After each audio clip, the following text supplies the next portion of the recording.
Good evening, ladies and gentlemen. Welcome to the September meeting of your Louisville Town Council. It's always a pleasure to see so many people here tonight. I didn't realize that the Town Hall was dedicated as a hurricane shelter. So welcome. We'll put up cots after a while, but as always, it's great to see so many of our residents come down and be engaged with their government. We'll begin our meeting tonight with an invocation by our attorney, Bo Houff, followed by a Pledge of Allegiance by Mayor Pro Tem Sandra Mock. If you are able, please stand and join us. Let's pray. God, we come to you this evening recognizing that you are God and knowing that every once in a while we have to witness your strength and your power through nature. In our God and Father, this evening we ask for your guiding and comforting hand as those folks who are affected by Hurricane Florence go their various ways, seeking shelter and refuge.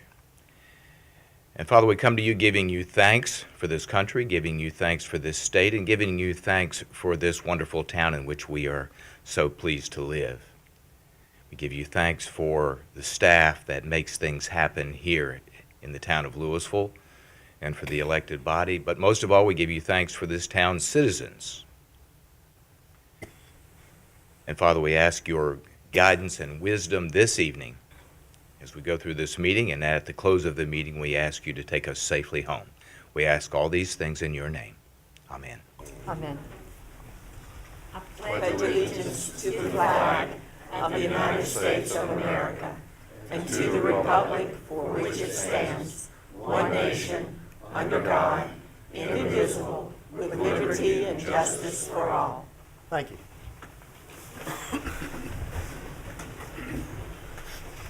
It's customary at this time for our roll call to be taken by the introduction of our council members.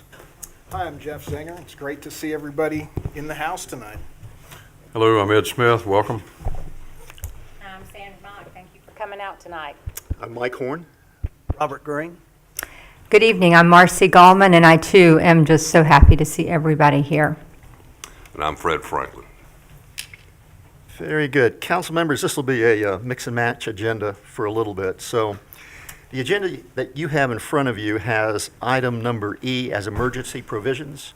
We're going to move that away from our call to order category and move that down to our new business, which it is, and it will become new business, I believe, C, D, E, it'll become new business F, emergency provisions, new business, or emergency provisions 1 and 2 under 9F.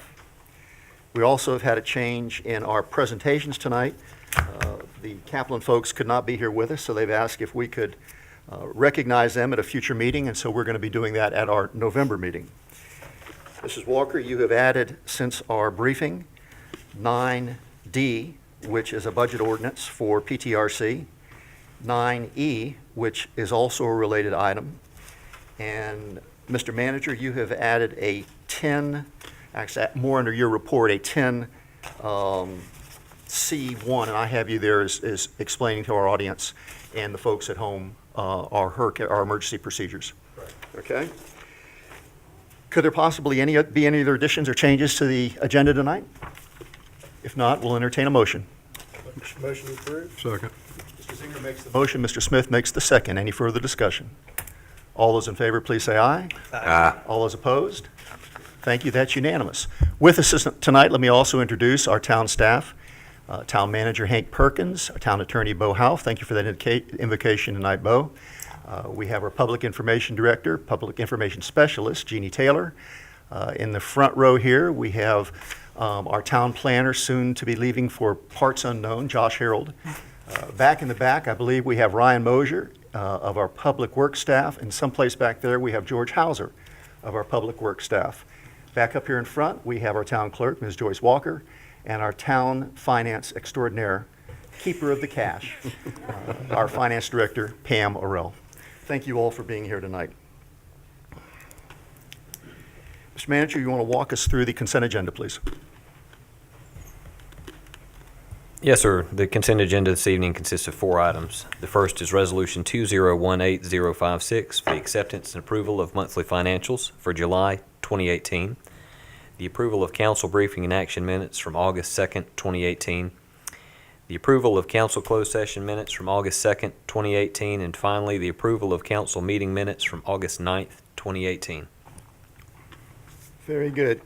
Council members, any questions for the manager? With that, we'll entertain a motion. So moved. Second. Ms. Mock makes the motion. Mr. Smith makes the second. Any further discussion? All in favor, please say aye. Aye. All opposed? Thank you. That's unanimous. Ladies and gentlemen, there will be 5 opportunities for you to speak this evening. The first one is now at a public forum. I've got a number of sign-up sheets, and I'll call off your name if you signed up. And of course, if you didn't by chance get an opportunity to sign up, we'll open the floor up should you wish to come up, and even though you didn't sign up. The second opportunity will be for our public hearings. We have 3 of those this evening. We have a public hearing on our pedestrian connection overlay district. We have a public hearing on our adding veterinary services to our UDO usage table. And we have a public hearing on a rezoning request for Shallowford Road. If you are here to speak on any one of those 3 issues, please hold your comments until we have that section, and it'll be more appropriate and timely and in context with the discussion that we're going to have as a council member.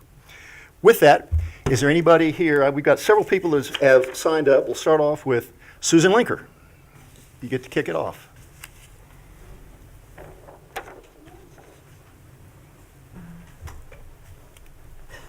Susan Linker. I'm representing the Louisville Historical Society.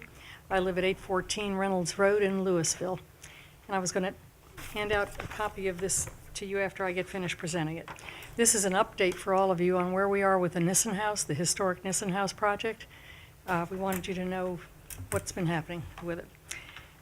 We're pleased to be able to report to you tonight that the exterior restoration work on the Nissen House was completed in February of this year, with the exception of cleaning and the painting of the main roof that I'm sure you're eagerly waiting for. We have a contract for the roof work, and our contractor has indicated that work on the roof will be carried out this September as soon as weather permits. Allied Surveying has completed work last week on the amended Nissen House site plan, and it was discussed at the September 12th Louisville Planning Board meeting. It was unanimously recommended for approval by the Planning Board and will be presented to the Louisville Town Council at the October 4th briefing meeting. If approved by the council, it will be sent to the County Inspections Division as part of our obtaining a work permit for the Nissen House.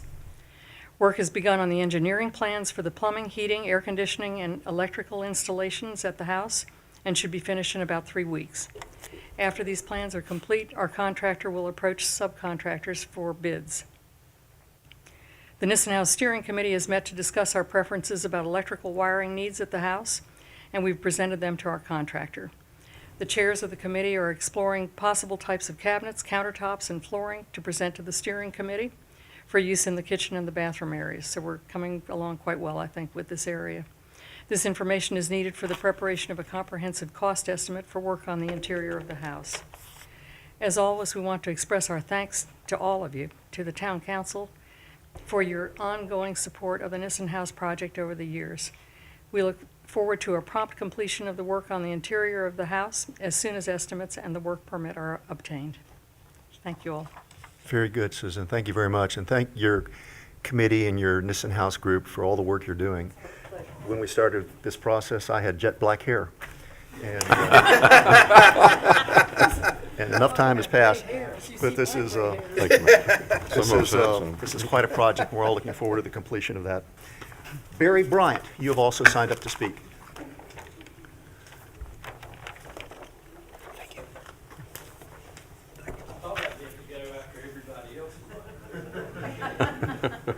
I just wanted to briefly say that I was at I'm sorry, please state your name and address. Thank you. Barry Bryant, 1654 South Marblehead Road in Louisville, and I'm here to speak about the Belle Grove, the new Belle Grove community that's proposed to go in over on off Stowers Ferry. Barry, would you like to hold your comments until we have the public hearing on that one? It's not a public. It's not a, oh, it is, you're right, exactly right. It's just a subdivision, okay. Would This is a perfect time to do it. Didn't mean to interrupt you. Go ahead. Well, I was at the meeting last week and have talked to a lot of different folks in the neighborhood that I live close to. And obviously, we have a lot of concerns about not the community that's going in and not the development of the land, but the septic system that's proposed to be installed. And from the things that I have heard and from listening to discussions partially amongst you folks, I have to tell you, I think there's a lot of folks who don't really know for sure exactly how that's going to work, exactly where the responsibility is going to lie as far as if there's problems, who will take care of that. And I just wanted to say to you folks that be sure that you totally know and understand what's being proposed there, because I don't. Before you vote for it and vote to approve it, and be sure that you would be comfortable with it in your backyard and your grandchildren playing back there. That's all I have to say. So just think about that. Thank you, Barry. Those are the only two people we had signed up to speak at the public forum. Is there anybody else that wishes to speak? Please come on up. State your name and address, and if possible, if you'll hold your comments to 3 minutes, that's great.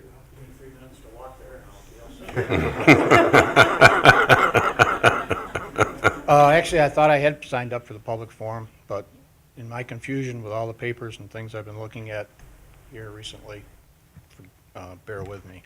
I'm also here to Ken, talk. if you do your name and address for the I'm record, sorry. please. Thank you. Ken Baker, 1637 South Marblehead Road. Lived there for 31 years. We have other residents here in attendance tonight interested in Belle Grove, and I guess I'd just like to ask you all if you're here with Belle Grove, to hear about Belle Grove, please raise your hand. Thank you. Where to start? Barry summed it pretty well. I'm going to, I guess, go from another point. Belle Grove Subdivision, 35 acres, 25 homes, off-site septic. What is off-site septic?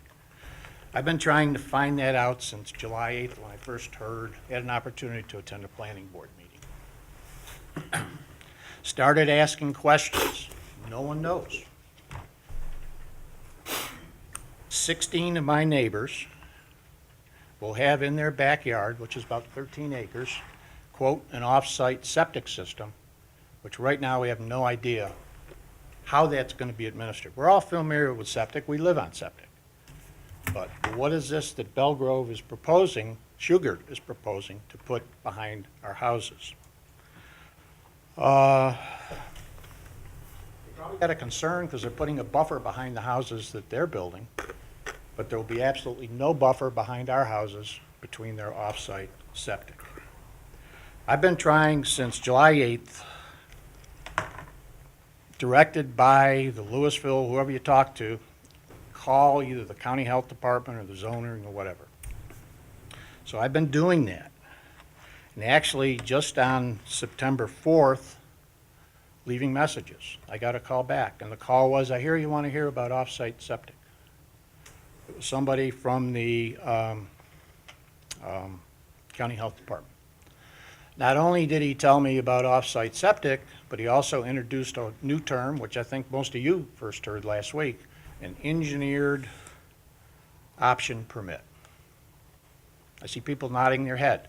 Hopefully now you all know what an engineered option permit is. Last week, I don't think that was the case. For people that are listening to me, the normal process is that a developer will apply to the county health department. An engineered option permit, which was introduced in the last year by our state legislature, gives them the option to make their primary application to the state. They're not completely bypassing the county health department, but they're kind of taking them out of the loop. My question is, why did they not really announce what they're doing apparently till a couple days ago? You folks are ready to approve something tonight. As Barry mentioned, do you know what you're approving? What an engineered option permit gives a developer an opportunity to do is to introduce new technology that hasn't been used before. Okay, that's great. I really hope it works. If it doesn't, you got several people here that are gonna be not too happy. Who's gonna be liable for it? That's another question. A couple weeks ago, somebody said an engineering company. Now I hear last night there was some kind of meeting here where, again, you're learning about this process. I thought you already had known everything that you had been going to be told about it. And now I hear that it's going to be a homeowners association.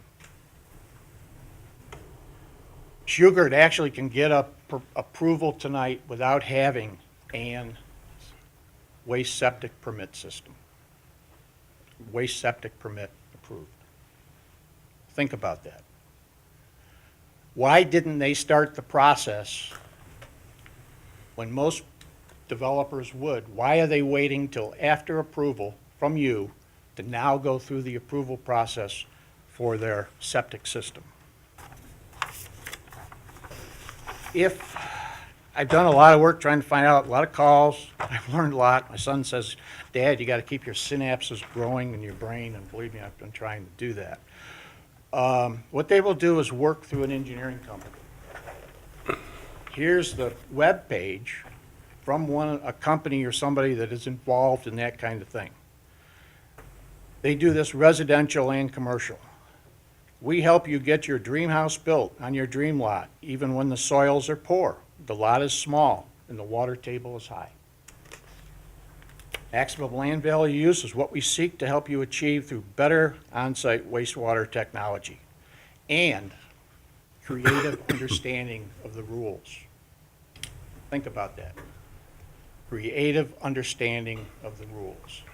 What are these people going to do? Do you know? I sure don't.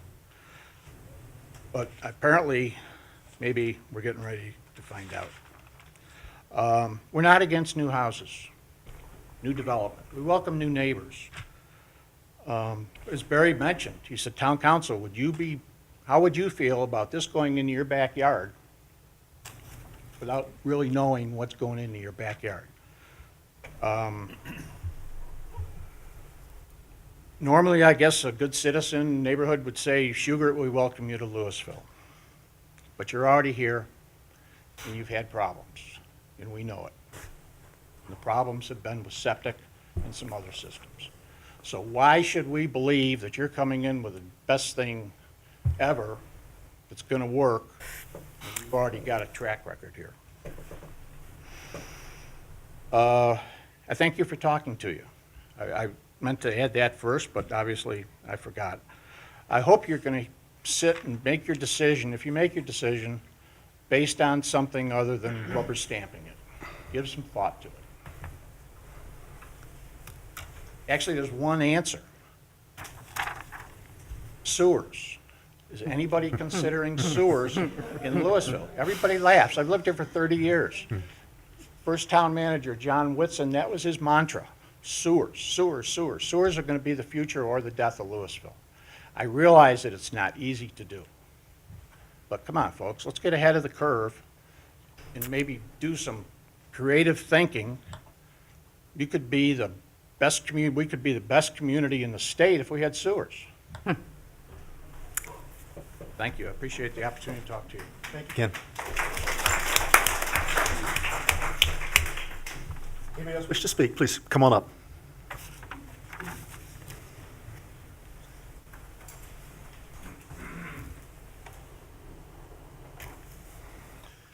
Hello, everyone. My name is Randy Melton. I live at 1636 South Marblehead Road.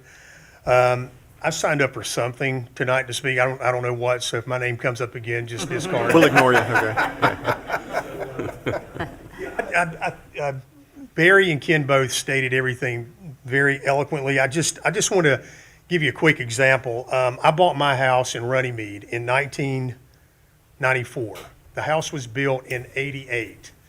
A year after I moved in the house, I had to replace my complete septic system. I had a failure, and it was because apparently the lot didn't perk extremely well. Had to dig new drain lines to the back, have a whole new drain field installed. My question is, for this subdivision that's going in with this common septic system or the common drain field, what happens if that fails? Is there a lot or another 20 acres or whatever they have somewhere else where they can redo this? I don't think there is. And I think that's the thing that concerns me the most. Also, what's this going to look like back there? Is this going to be clear cut? You know, is this going to be a clear cut where you're going to have a lush green field back there? Is it just going to be a bunch of weeds growing up or whatever? Who's going to maintain this type of field back there? Is there a pump? What's this pump going to sound like? To me, I'd never heard of this type of technology before. It seems like novel technology to me. It may not be, but I just ask you as a city council to really consider what you guys are voting on before you do this. And I thank you for your time. Thank you.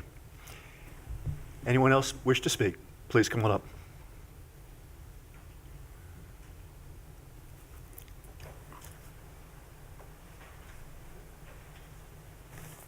Hello, my name's Mike Mayer. I happen to live right along the street there with Barry, Ken, and Randy, and I'm at 1640 South Marblehead Road. I'm backed up right to where this new septic drainage field's going in. And, you know, I have to mimic all their concerns. They've all made valid points. I brought that up to Randy about, you know, is there going to be a pump house? Is there going to be noise? What's going to happen with this thing? Where's the backup plan? And as he provided an example, I also had a problem last year, a small problem with my septic. I didn't have to redo it, but we had a water main break, and we were told to run the water. Well, I was away on business, and my wife Linda ran the water. Well, she ran it for about an hour, and the septic system backed up because the ground couldn't take all that water going in, and it actually came back up around my toilets and leaked and up through my bathtub in the basement. So, you know, I'm really concerned about this field draining behind my house. What's it going to smell like? As Randy said, what's it going to look like? Am I going to have a field of briars? Is it going to be a park back there? I mean, you know, I don't oppose new neighbors, but I am concerned. I also have a salt block back there for the deer. But what happens is they tramp it down. You know, they go around that, they eat the dirt around it. And it's kind of interesting because the water settles in there and it goes nowhere. So, you know, I want to mimic their concerns. I think they voiced their opinions real well. And once again, ask you guys to consider what you're doing. Thank you. Thank you. Anyone else wish to speak? Anyone at all? Yes, sir, please come up.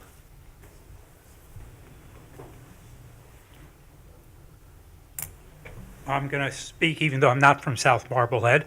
My name's Peter Schwartz. We're at 1852 Barnstable Road. We just heard about this issue about 2 hours ago. We were about to go to a neighbor's fire pit, but we explained to him we were going to come here instead. And so the first thing I'd say is this is all news to me. I hadn't heard about it. I wouldn't have heard about it if we hadn't read our email an hour or two ago. And so my sense is that this issue hasn't gotten a lot of publicity up to this point. So I'm going to raise a different concern. Certainly if I were on their street, I'd have the same concerns they did. But the other thing that was brought up in the email was the question of how this might interact with the Willow Run Swim Club as far as their ability to empty their pool, as far as how this might impact that wonderful facility. So again, that's I would hope that maybe there would be somebody from the pool who could speak to that, but because I'm not sure that's the case, I thought I'd bring that up as well. Thank you. Thank you. Anyone else? Yes, sir.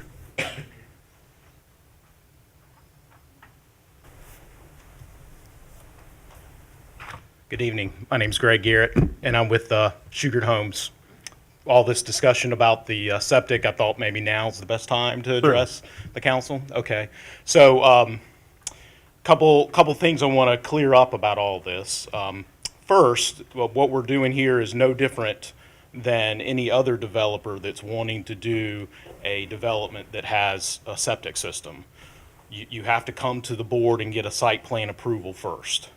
And then, you know, if you're a good developer, you do a lot of your homework up front like we have done, and make sure that the soils do perk, which we have done. But there's nothing related to a site plan approval where you have to have done all of that. You can just plan lots, and then when you involve the governmental authority, they'll say, well, it doesn't perk, so that lot is lost. So I want to be very clear that there's nothing that we're doing here that is skipping over steps. That is not the case at all. As a matter of fact, we've done more than probably any other developer would have done at this juncture in time. I've got here with me an 80-page report from our soil scientist who used to work for Forsyth County Health Department, and he has done detailed soil analysis. He has laid out every septic line for each home planned in this development. And so there is something that we have been studying, looking at. It is called the engineered option. But as far as the technology that we're using for the Belle Grove subdivision is no different than any other conventional system that you've seen in the past 10 years. The thing that I think everyone is concerned about is this off-site concept. And that's something that's been done in Forsyth County. I could name you, 3 or 4 right off the top of my head. We've recently completed a development known as Drummond Estates, where we did off-site, and we went through the health department on that. All that is it's saying where your lot sits, where your house sits on the lot, there's not enough good soil that perks. So there's another area within the subdivision that has good soils. And so every home that has an off-site system will actually have a small pump, grinder pump. Many people that are on public sewer have grinder pumps in their basement that just pump it up. And so there'll be a small pump that pumps the affluent to these off-site locations where they get into lines and drain, percolate through the soil. We also have to provide not only a primary septic system, but we have to provide a repair area as well. Should there be failure, then you have the repair area there as well. This particular site, we actually have more soils than we actually need. So there is an area that we're thinking we'll probably just hold off, and if there's failures in Runnymede, we would have some off-site areas that we could sell to a person that's in need. This system is no different than what you have seen. It's just there are about 18 of the homes they have the off-site location for their septic treatment. We're still evaluating even maybe putting in the repair area with the primary, which it just makes it that much more reliable. So I'm here to answer questions. I want to be clear, I'm not the expert. I've hired the experts. We have an engineer that specifically looks at wastewater. Of course, we have the soil scientist, and then we have an installer that is renowned in this area for putting in really good systems. So I think it's real important to understand that, really this septic stuff is something that typically comes later when I'm coming to you with a plat that's ready to be recorded so we can start pulling building permits. And that's, of course, we're just doing the site plan approval at this point. Thank you. Any questions for me? We probably will when we get to that item on our agenda. So stick around, please. Anyone else wish to speak? Very good. We'll move on to the next section of our agenda, and there'll be one more opportunity at the end of the meeting for our public forum. Ms. Walker, you have some appointments for us. Yes. First is Appointment Order 2018011, appointing Terrence Fulton and Leslie Bordeaux to the Louisville Utilities Committee for a term that expires March 31st, 2020. And the other is Appointment Order 2018012, which appoints Leslie Bordeaux also to the Recycling Committee for a term expiring March 31st, 2020. Very good. Let's go ahead and take the Utilities Committee first. Council members, any questions To for Ms. approve. Walker? I'm sorry, excuse me. Any questions for Ms. Walker on either one of these, or any of these appointments? Now we'll hear the motion. Thank you. I think Ms. Mock was first with the motion. Mr. Franklin, I'm going to give you the second on that one, since it was a Good. tie. Any further discussion? All those in favor, please say aye. Aye. Any opposed? Congratulations, Ms. Bordeaux. You've been appointed to the Utilities Committee. Next appointment order. Entertain a motion. I'll make a motion to appoint her to 2018012. Second. Ms. Mock makes the motion. Mr. Smith makes the second. Any further discussion? All those in favor, please say aye. Aye. Any opposed? Congratulations again, Mrs. Bordeaux. We look forward to seeing quite a bit of you around Town Hall. This takes us to our first public hearing of the night. Josh, will you please give us a primer on our pedestrian connection overlay district? Oh, Lord. Uh-oh. He knows never to ask me to do anything. That it? That is it. Screen would be, make sure I'm in the right place here. This would be UDO L157. This is the Pedestrian Connections Overlay District. This is some language the planning board and staff has been working on for a number of months. We finally finished it up a few months ago. You saw it. I think I was out of town when it came to you first, and unfortunately I wasn't able to be here for that one. But now it's back in front of you again, and I'll just give you a little bit of a summary here of what it is, and then I can answer questions or go into more detail of the specific language itself. As I mentioned, it was drafted by staff at the request of the planning board.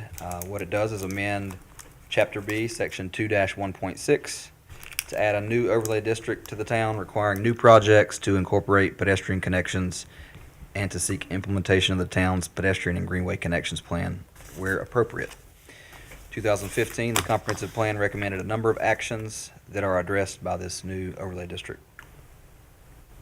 2011, the town accepted the pedestrian and greenway connections plan. What it does is lay out the pathways in Louisville that will hope to improve the health and wellness of citizens, as well as provide an alternate means of transportation for folks. Sidewalks and greenways offer environmental and economic benefits, which can make communities a more desirable place to live, as we all know. And as I mentioned, the comprehensive plan recommends numerous action items that relate to the implementation of this plan. So the PCO is what we're calling this, Pedestrian Connections Overlay. It's a tool the town can use to see that alternate modes of transportation are incorporated into new projects. This could include major subdivisions, new commercial in-town, institutional and office projects, and new multifamily projects of 10 or more units. Staff feels the overlay will help the town reach stated goals from our 2015 comp plan, as well as help to assure Louisville continues to be a pedestrian-friendly town. So in summary, staff and the planning board do feel that the PCO will help the town of Louisville accomplish many of the recommended actions as stated in the comp plan, as well as continue to promote Louisville as a pedestrian-friendly town. Staff knows from experience that this kind of overlay can be successful in building pedestrian infrastructure. I know there were some suggestions brought before me, and we've included those in green on the board there, and I'm hoping you're looking at the same thing. But specifically in Section 2A II, we have language in here that will give some flexibility on the requirement of requiring sidewalk for new subdivisions. I think the thought behind that was if these new subdivisions may not fall on the pedestrian and greenway connections plan map in that plan, then it may not be necessary to put those sidewalks in or have the developer install those sidewalks. So we did add that language in for you. So if determined feasible by the elected body, then that's something they can address. And I will be glad to go through this. I can read it to you, or we can talk about it, however you want to deal with it. Council, this would be about the third meeting, I believe, that we've had a chance to discuss this and ask questions. Does anybody have a desire to have Josh read the entire ordinance to us? Any questions for Josh? Very good. We'll entertain a motion, or actually, we'll have a public hearing here. Just a moment. This is a public hearing on adding the Pedestrian Connection Overlay District to our UDO. Public hearing is now open. Is there anybody here to speak in favor of, support of, or in opposition to? Anybody to speak in support of or in opposition to the Pedestrian Connection Overlay District? Very good. Not hearing anybody coming forward to speak, we'll close the public hearing. Council, your questions and discussion.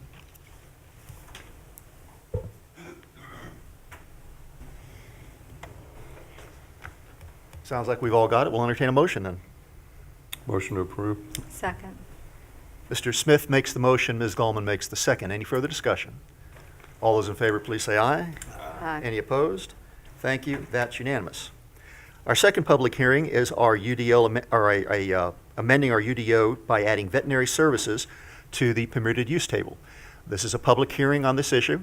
If you are here to speak in favor of or in opposition to, this is your opportunity to speak. Mayor, Yes, sir. staff presentation first. We want to do the staff presentation first? Really? By the- I guess we really need to know what we're talking about, That's- don't we? Yeah. that's sort of what I'm thinking. Would be a good idea. Thank you, Mr. Franklin. Josh, please tell us what we don't already know. Sure.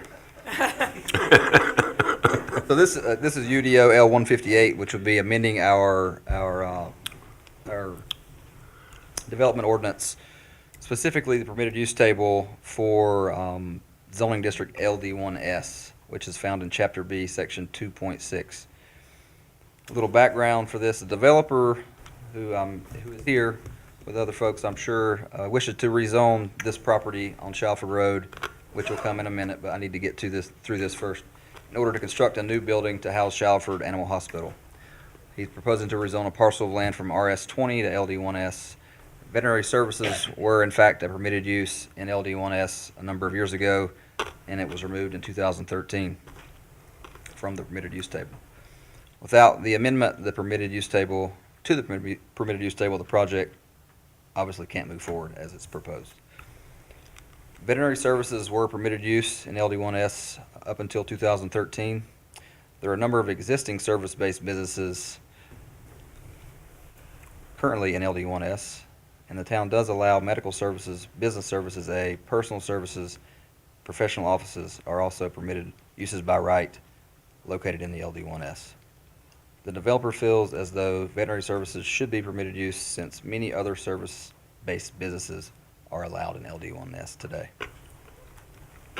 During my conversations with the developer, we discussed options for the project, and I believe the best option would be for them to pursue the LD1S as they are tonight. Another option that was made available to them would be to petition for rezoning to a pedestrian PB-S, which does allow veterinary services by right currently.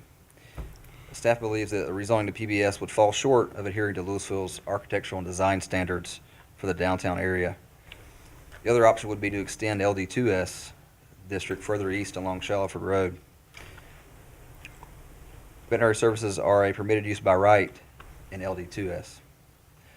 The majority of past rezonings before my time here in Louisville in the DCA, downtown core area, have been LD1S. LD1S zoning allows us to regulate the character and the feel of projects and ensures they complement Louisville's small-town character and charm. Staff believes this change to the UDO is a reasonable request since veterinary services were once a permitted use in LD1S. In addition, the other service-based businesses allowed in LD1S are somewhat similar in that they provide a needed service to the citizens of Louisville. Staff recommends the change to the permitted use table to allow veterinary services in LD1S.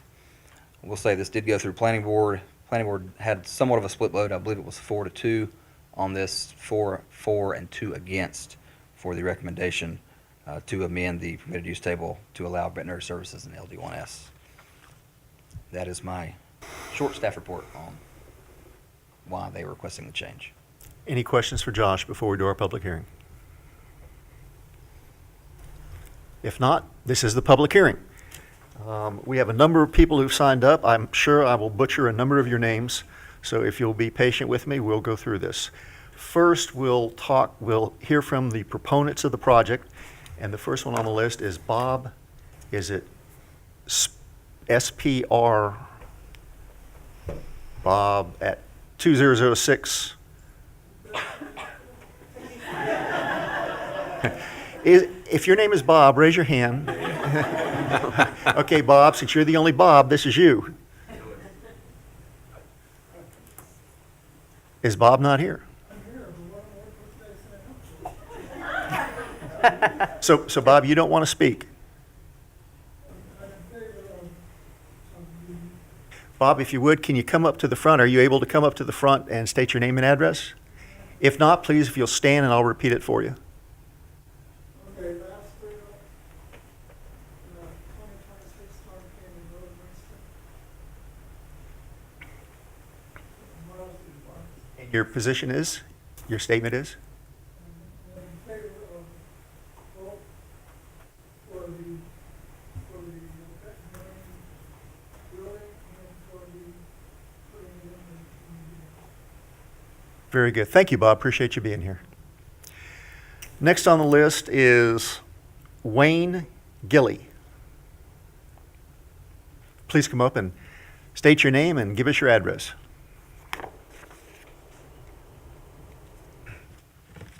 I'm Wayne Gilley. I reside at 6015 Wood Cove Drive, excuse me, Winston-Salem, North Carolina, just over the hill here, about a mile. And I'm just here tonight to speak in favor of the Shalford Animal Hospital's request. I think it would be an asset to the town of Louisville and to the citizens of this community. So I just want to offer my support. Thank you. Thank you, Mr. Gilley. Next is Laura Nelson.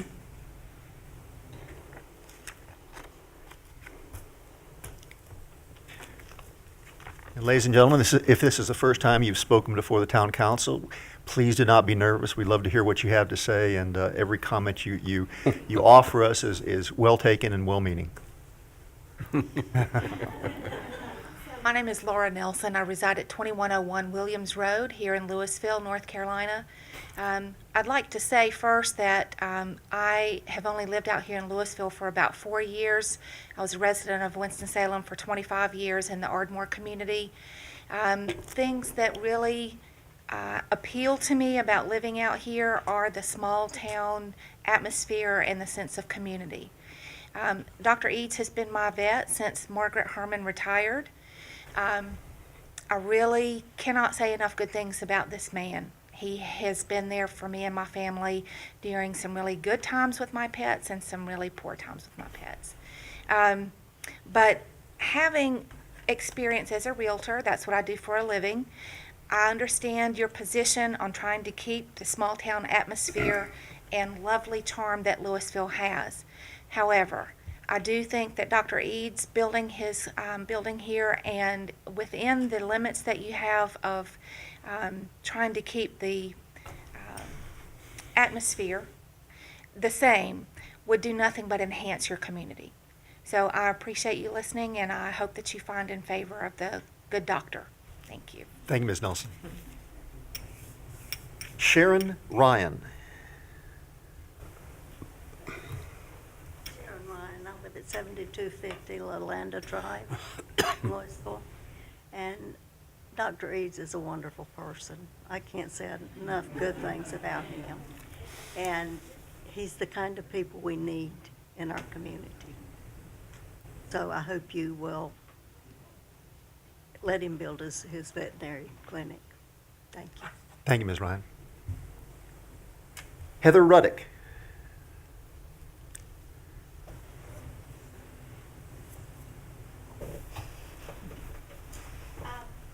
Heather Riddick, 96 Beechwood Drive here in Louisville. Basically, I'm just here to say the same thing everyone else has to say about Dr. Eads. He's a wonderful doctor. He's been a wonderful friend. I think we're all lucky to have him here in our community. I've heard bits and pieces of what he and his wife are planning for the future building, and it sounds like it's going to be, like was said, an asset to our community. I'm looking forward to hopefully having a place that I can bring my dog on one side, my cats to the other, and a place where they'll be comfortable staying when I do go out of town. So I hope you will consider what he does for our community, which is, help all of us animal lovers have a place that we feel safe having our pets go. So thank you. Thank you, Ms. Ruddick. Miriam Markley. Miriam Markley. Marley, thank you.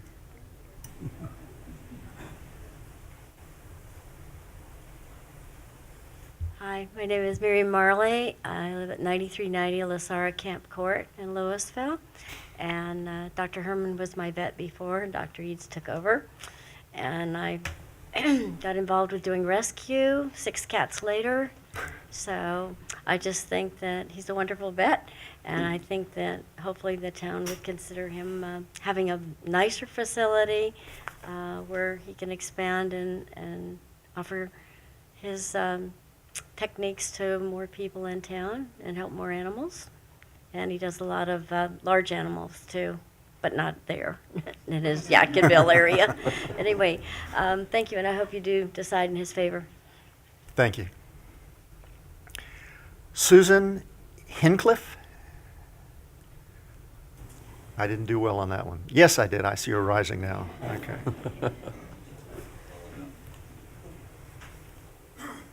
Hi, good evening. I'm Suzanne Hinchliffe, 459 Conrad Road here in Louisville. And just to echo what everyone said, Dr. Eads, he is a wonderful veterinarian. He truly cares about the animals as well as the families that he is helping. And I hope that the commission will find in favor to vote for him. I think it will be an asset. It will help him grow his business, and it will help the town as well. Thank you, Ms. Hinchley. Matt, you also have a similar last name. Are you related? Yeah.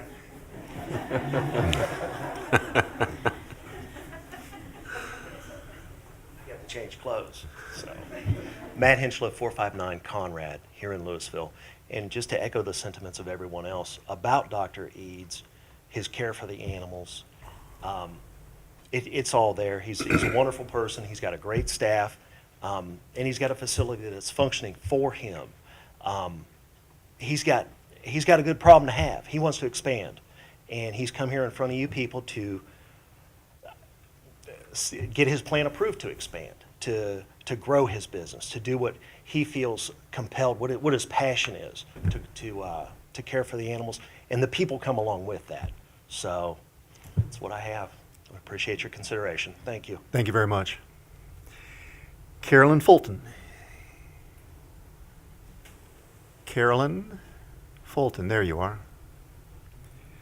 And I'm sure you're going to correct me on the spelling or pronouncing your last name, aren't you? No? Good. Okay, thank you. Like everybody else, I love Dr. Eads also. When I first took my little dog to him, and this guy was down on the floor rolling around with my dog, and I'm thinking, wonder where the vet is, and when are they going to put her in a room? And it all come down that was Dr. Eads in the floor playing with my puppy. So, and he has just been a great part of our lives, and I feel like has extended the life of my pet. But I see the work space that they're in is very small, and that he really does need the expansion. And hope you vote for him. Hope you go for it. Thank you, Ms. Fulton. Your address was Fulton. 905 Sequoia Drive. Thank you. Okay. Kathy Sides.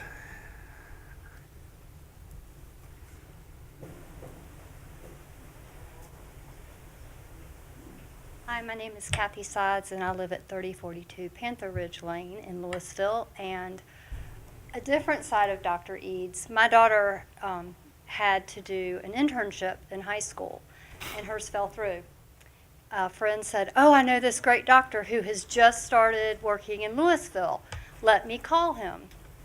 Dr. Eads took my daughter in for a month and let her shadow and do the things that she could do so she could fulfill her internship. So not only is he going to provide, veterinarian services to our town and our families, but he also really, truly takes a personal interest in the people of the town. It would have been very easy for him to say, just getting started, don't have enough room for my staff already, I don't need another person in here, but he didn't. He loves her still this day. He asks about her she'll text him and ask him questions about different things. And so he's just really already made a great asset to this community. And I just really would love to see him be able to expand that business, because I know that he is going to just make Louisville that much better. So thank you. Thank you, Ms. Sides. Rodney Sides. With a little luck, your address is the same? It is right now, so. We just sent that daughter off to college. Now she's stuck with me full time. So. Okay, very good. Well, there's a good attorney sitting next to you should you need it in the future. So the only thing that I would like to reiterate, certainly I agree with the sentiment of the other folks, but if you have not been in his facility, it is incredibly clean. When you go in, it's very sanitary. There's no odor, et cetera. So when you think about the impact on the town, I'm sure people worry about what about the smell, what about the animals, et cetera. I will tell you that, it is incredibly clean. The way in which he interacts with the animals is unbelievable. So I'm very much in favor of having you consider that. So thank you for your time. Thank you, Mr. Sides. Denise, oh boy, Mitchelic.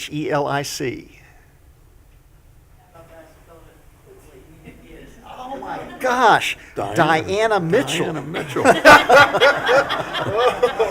Oh, you're in trouble. Now, and she cuts my hair every month, so I'm really in trouble now. Good luck with that. I'm going to get the bowl cut next time.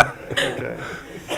Mitchell. I'm a Pofftown resident, but I own a business in Louisville. It's Texture Salon right next door to the property that the veterinarian facility is hoping to go in.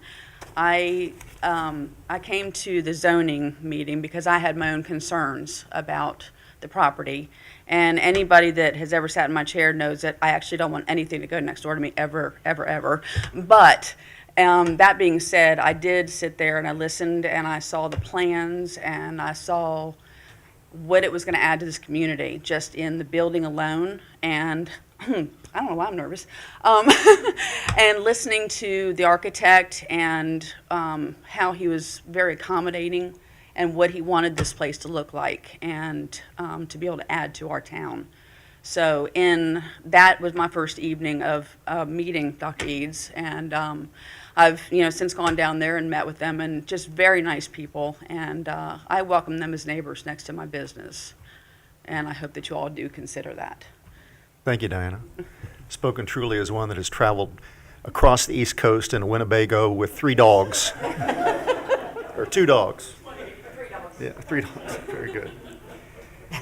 Angela Blackman.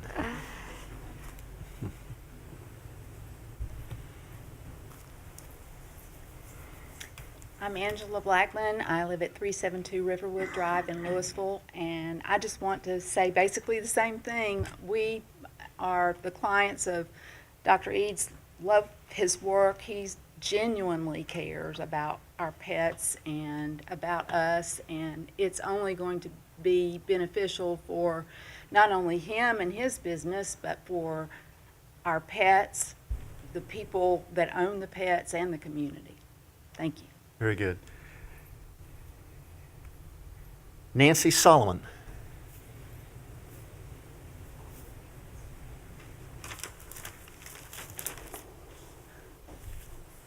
Nancy Solomon, 4070D Hunting Green Lane, Winston-Salem. I did not realize I was signing to speak. Well, congratulations. I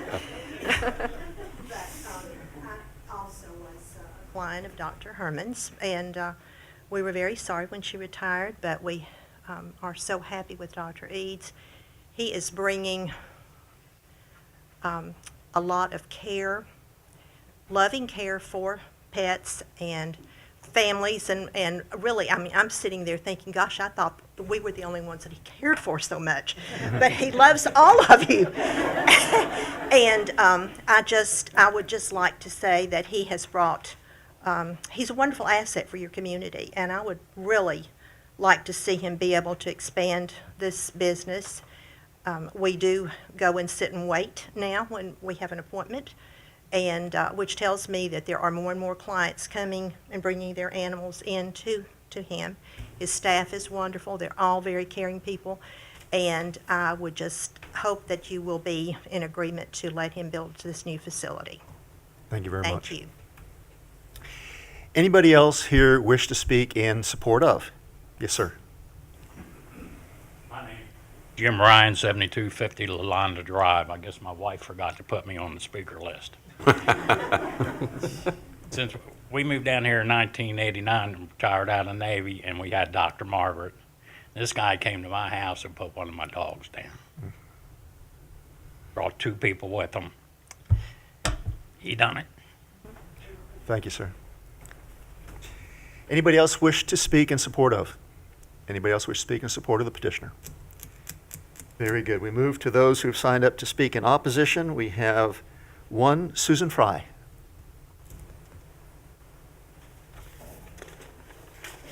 And so I'm going to be the wet noodle in the group. So first, let me go on record as saying I'm an animal lover. I don't know Dr. Eads, and I'm sorry that I'm opposing this. But my name is Susan Fry. It's 165 Will Austin in Louisville. I'm here to speak against adding the veterinary services to the permitted use table because the UDO definition for veterinary services is any facility used for the purpose of giving licensed medical treatment to animals or pets and any other customarily incidental treatment of the animals, such as grooming, boarding, or selling pet supplies. And while I believe providing the medical care in a office, exam room, laboratory environment would probably fit in that the LD1S zone. My objection is that the non-medical boarding and even doggy daycare would fall into that category. And that's a concern for me. That type of operation, I believe, would have a noise impact with barking and howling, as well as the potential for unpleasant odors. Again, I'm not talking about the veterinary services, the medical services, just that the definition would allow for, and I don't know what the doctor's plans are, but it would allow for doggy daycare, it would allow for boarding, if I'm interpreting this definition correctly. Before I, the noise and the potential odors and that type of thing, I know the LD1S zone, the purpose is to provide the pleasant walking, shopping kind of environment to the area. Now, before I moved here, the veterinarian that I used had both boarding and doggy daycare. But to get to that building, you turned off the main road, and it was about a half a mile up. But before you were even up there, you could hear the barking. And, the dogs outside going for their walks, and, it was a good, but, so the sound certainly traveled, but there was nothing else around there except a small horse farm. So it was a great, location for that. And my other concern with with boarding or daycare is that it would certainly have a higher auto traffic count than just what I would call veterinary services, which is the medical aspect of taking your animals in there.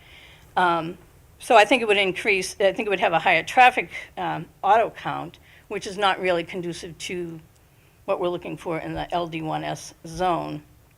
And some of that higher traffic would probably be at the same time of the school traffic, because if there's the boarding, non-medical boarding, so if they're dropping them off to go away, or they're dropping them off because they're going to work, for the doggy daycare and coming to pick them up, I think the timing would also run into the school kind of traffic too.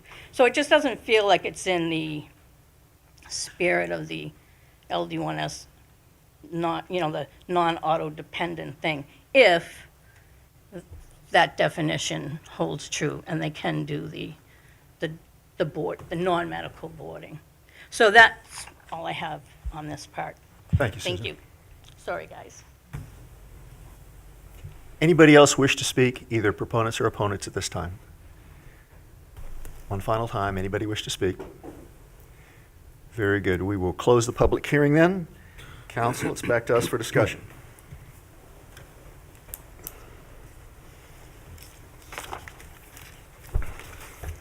Anybody have any questions for the petitioner? Yeah, I do. I guess if Josh, if I'm understanding this correctly, this is not a zero-sum game. This isn't about if there can be a vet in Louisville or not. This is about if there can be a vet in Louisville in the LD1 overlay. Is that correct? It's correct. 'Cause he currently exists in Louisville, and there's also another vet down the street on Shalford. That was my question too. The other vet, what is the zoning for that other vet? PBS. So I guess so I'm sitting here, I'm trying to think through some of what you said, Josh. So LD2, this is automatically a permitted use. So if we were in the LD2 section of the downtown overlay and this is just pretty much a rubber stamp. I mean, we've already decided that, correct? It would still, of course, need to be rezoned, but it would already be a permitted use. Yeah, I mean, that's what we've said is what we would like with that use. I mean, I wouldn't be. So I guess my question to the petitioner is I'm trying to think through, maybe my memory's not all there, but I know, I think the first LD2 property is the pharmacy. That's correct.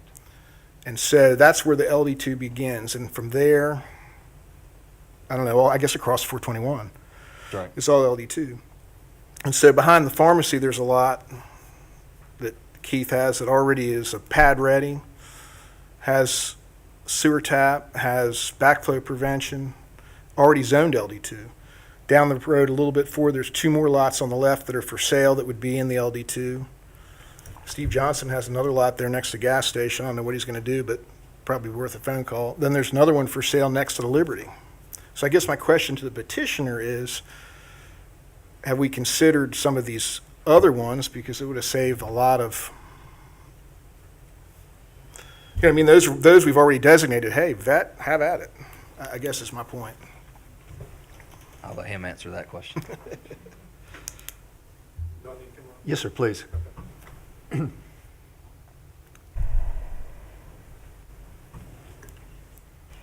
I'm Christopher Eads. I own Shalford Animal Hospital at 6782 Shalford Road currently.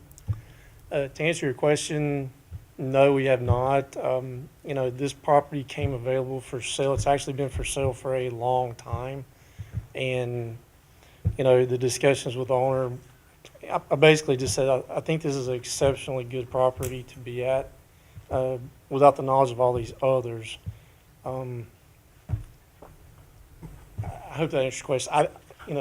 It's like you see these properties available, and it's like, well, that looks like a really, really good place to put a veterinary hospital. And that's what I'd love to do. Thank you. Any other questions? How long have we had the LD1, LD2 designations in our codes? I know exactly when, because I was the first one. It was Thanksgiving 2002, the night before. So I guess my question is, is that if we've had permitted, veterinary services was a permitted use from 2002 to 2013, I believe is when I heard it was removed. Seems to me like, I'd like to know more about why it was removed, I guess, at that point in time. That would probably be a planning board question. I don't have, I can't remember when to hold a public hearing, as you pointed out earlier. It's probably going back to 2008 would be a bit challenging for me. But I guess my point here is that it's not like, to me, it's not a great change by adding this use back into the permitted table. That if we've had the LD1 designation for 15 years or 16 years, and was in that permitted use table for 11 of those years, and if we don't have a compelling reason of why it was removed to start with, I'd be inclined to add that particular permitted use back into the permitted use table. Ugh, a lot of permitted uses here. Okay. So with that, I'd make a motion to approve this ordinance, adding the usage back into the table. is there a second? Second. Mr. Franklin makes the motion. Mr. Smith makes the second. Any further discussion? All those in favor, please say aye. Aye. Any opposed? I'm Opposed. That is 6-1 with Mr. Zinger in opposition. Thank you very much. Okay. Josh, Makes the next one easy. we have now the rezoning. If you'll give us the dossier on that, please.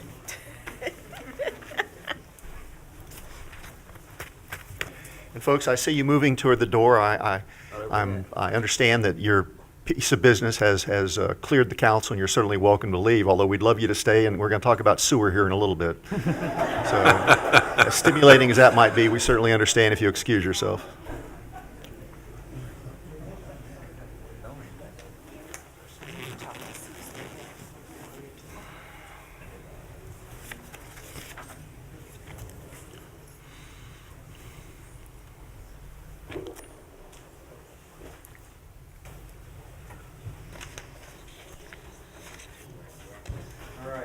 So now we come to the rezoning portion of this. Now the use is allowed in LD1S, so now we're going to ask you to rezone it from RS20 to LD1S. So this is L085, the property we've just been talking about. I'll go through a staff report here. The acreage is about 1.58 acres. Of course, it does front Shallowford Road. There are no existing structures on the site. To the north, there is vacant property north of the future GWR Great Wagon Road, zone RS20. East of the subject property would be vacant as well, 6615 Shallowford Road, zoned PBS. South of the property, medical office, 6630 Shallowford Road, zoned LD1S. And west of the property, personal services, hair salon, 6655 Shallowford Road, zoned LD1S. So the general character and maintenance, this area is of course located in our downtown core area, surrounded by service type uses. There is very little slope on the site. The property consists of wooded areas and grassy fields. Currently, there are impacts to be expected since the property is currently vacant, and some of the wooded areas would be disturbed once construction commences. Public water and sewer are available to the site. All lines are sized to provide water service, as well as meet minimum fire protection requirements. All sewer lines are sized to provide adequate service to the property. As I mentioned, there's direct access off Shallowford Road. There will also be direct access off, get this right, a future road called Tom Voss. Is that correct? Tom Voss Road, which will be part of the GWR project.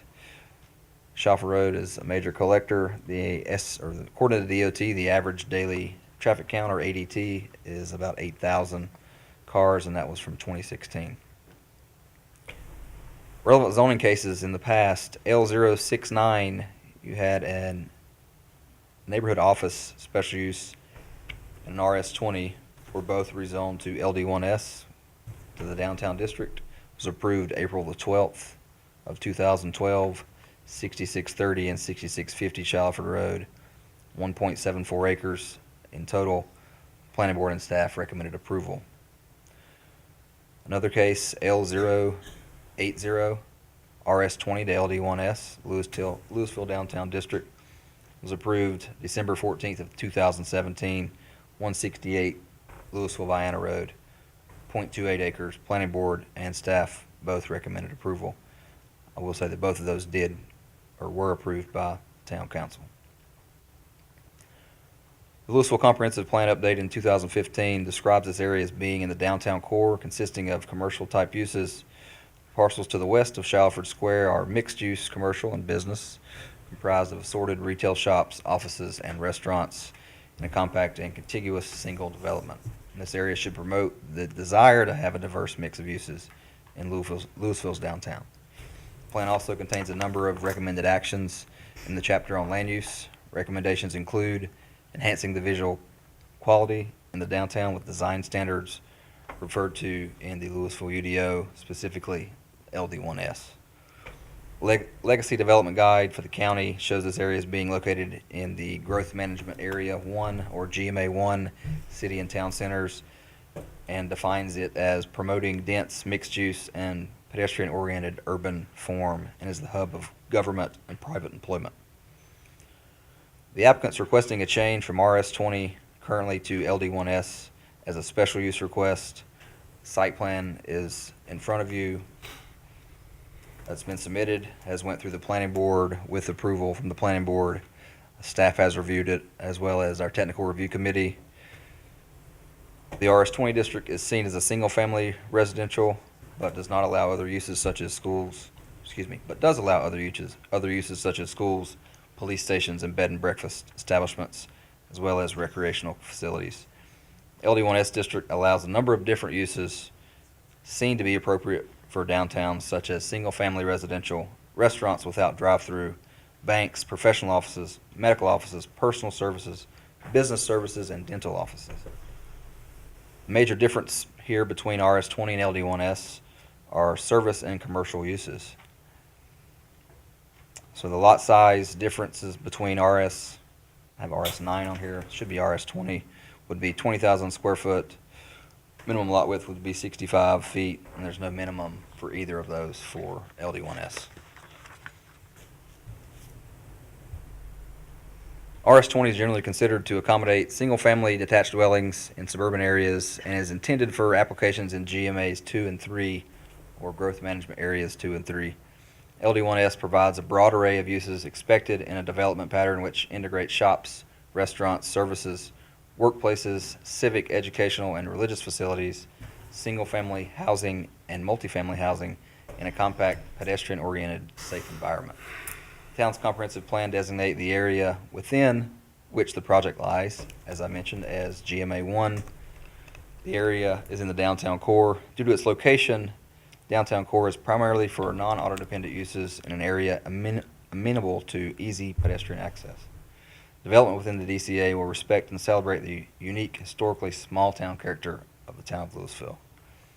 Town staff is in the opinion that the request is consistent with the town's comprehensive plan for the area and complements the other uses found in the DCA downtown core area. So the request for the special use zoning has of course been requested. There's a preliminary draft site plan that you have in front of you. It's been submitted. If it's ever subdivided in the future, the planning board and the town council, of course, will be required to review that. The allowed uses under RS20 and LD1S are considerably different, given that RS20 is a residential district. Excuse me. The requested zoning would allow for more appropriate uses for Louisville's downtown. The proposed zoning district would not introduce a use or density of development incompatible with the existing nearby uses today. Proposed rezoning is consistent with the town's comprehensive plan and legacy. The proposed use for veterinary services is not an allowable use. Actually, it is an allowable use in LD1S now.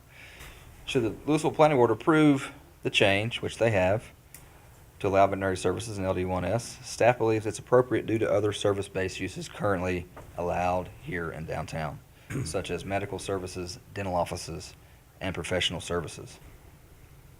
Staff does recommend the project as long as the following technical review committee conditions are met. A stormwater management plan will need to be submitted and BMPs will be required. Animal waste anticipated in stormwater runoff shall also be addressed if that is in fact going to be the case. The architectural standards for new development in LD1S shall be adhered to.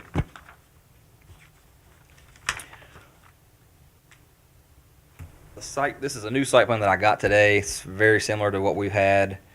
There's been a little bit of a change, and I'll have the architect come up and speak a little bit about it. But at the planning board meeting, there were some concerns about the southeast corner of the building, so they have added a wraparound porch around the southeast corner of the building to make it fit more in with what the architectural standards mentioned in our LD1S district. And if you have questions for me, I'll be glad to answer those. Otherwise, I'll be happy to turn it over to Mr. Parks. Josh, I got a question. Do you know if this building is going to be a sprinklered building? I do not know the answer to that. The reason I ask is these valve boxes that are, set above the ground that we're starting to see pop up with the facilities that are installing sprinklers as we go along. I would love to see that addressed to an underground valve box if it has to, if it does require a sprinkler system, because these above ground boxes are getting to be an eyesore as we're having them installed at the funeral home, and I It's, think the drugstore has it and so forth. yeah, it's not just for sprinklers. It's so, you know, a sprinkler building will have 2 of them. It's for every water meter. So they will have one. And if they have a irrigation system, they'll have 2. Oh. So it's Oh, not okay. optional.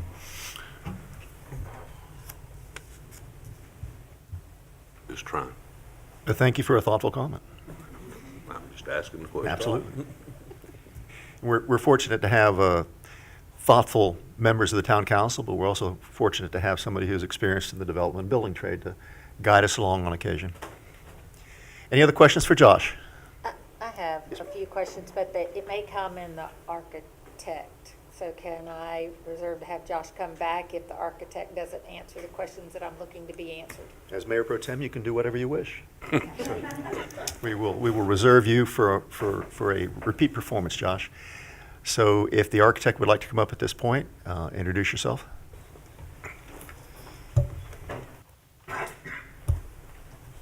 Good evening, Council. I'm Joe Seipel Parks with West Depot Architecture in Elkin, North Carolina. Glad to be here tonight. I would be happy to address first Mr. Franklin's concern. Their sprinkler system will not be required on this property. So that's one less backflow preventer that you have to be concerned about. And then we've been through the planning process. We've addressed the architectural concerns of the planning board. So I'd be more than happy to spare everyone's time and just simply address any questions that you may have as a council. And if more description is required, I'll be happy to do that. Okay, well, one of the questions I had, and I think this goes back to Ms. Fry's concerns, was around the services and what services will be offered and how how this building and its facility is going to mitigate the noise from a very pedestrian-friendly town that we have walkers along Shallowford Road all day long. We have bicyclists who are going by. How are they going to be buffered from any potential outside noise? Sure. So that was a concern of the neighbor, and I think we addressed that to her satisfaction at the planning board meeting. And what I can say to this is a lot of times dog kennel facilities are concrete block buildings. The kennels themselves are concrete floors. The dividers between them are concrete blocks. It is about the least acoustical desire you can get. The other thing is a lot of kennel facilities do have indoor-outdoor runs. Outdoor runs are not allowed inside the town of Louisville and aren't allowed in many town limits. So exterior noise, immediately is mitigated because the animals will not be unattended outside. They will only be attended on walks by the veterinary staff within an enclosed yard. So there won't be 10 dogs outside barking at a concrete wall that doesn't talk back to them no matter how much they bark. At the planning board, we also agreed to maintain a certain sound transmission coefficient of the exterior wall that far exceeds anything that a cinder block wall would allow. So what we're going to have is we're going to have a 2x6 exterior wall with open-celled foam insulation that will maintain an STC rating of a minimum of 57. There is one north-facing window in the kennel area and one solid door that faces west towards the hair salon in the kennel area. So we're doing everything we can to mitigate noise that would come out of that. They are also using freestanding enclosed kennel cages so the actual kennel itself won't butt up to the outside wall. It will also have a floor in it. So there's a whole lot of sound isolation that we're getting in this facility that you wouldn't see in other facilities.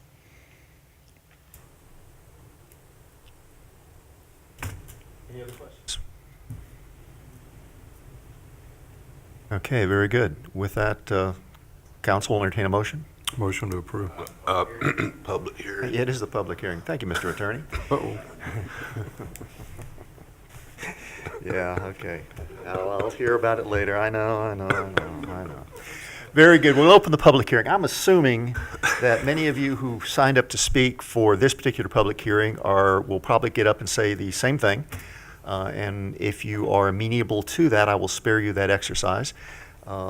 Ms. Fry, I'm assuming that you will also stand up and probably want to say the same thing. You're certainly welcome to do that. You have more. Okay, very good.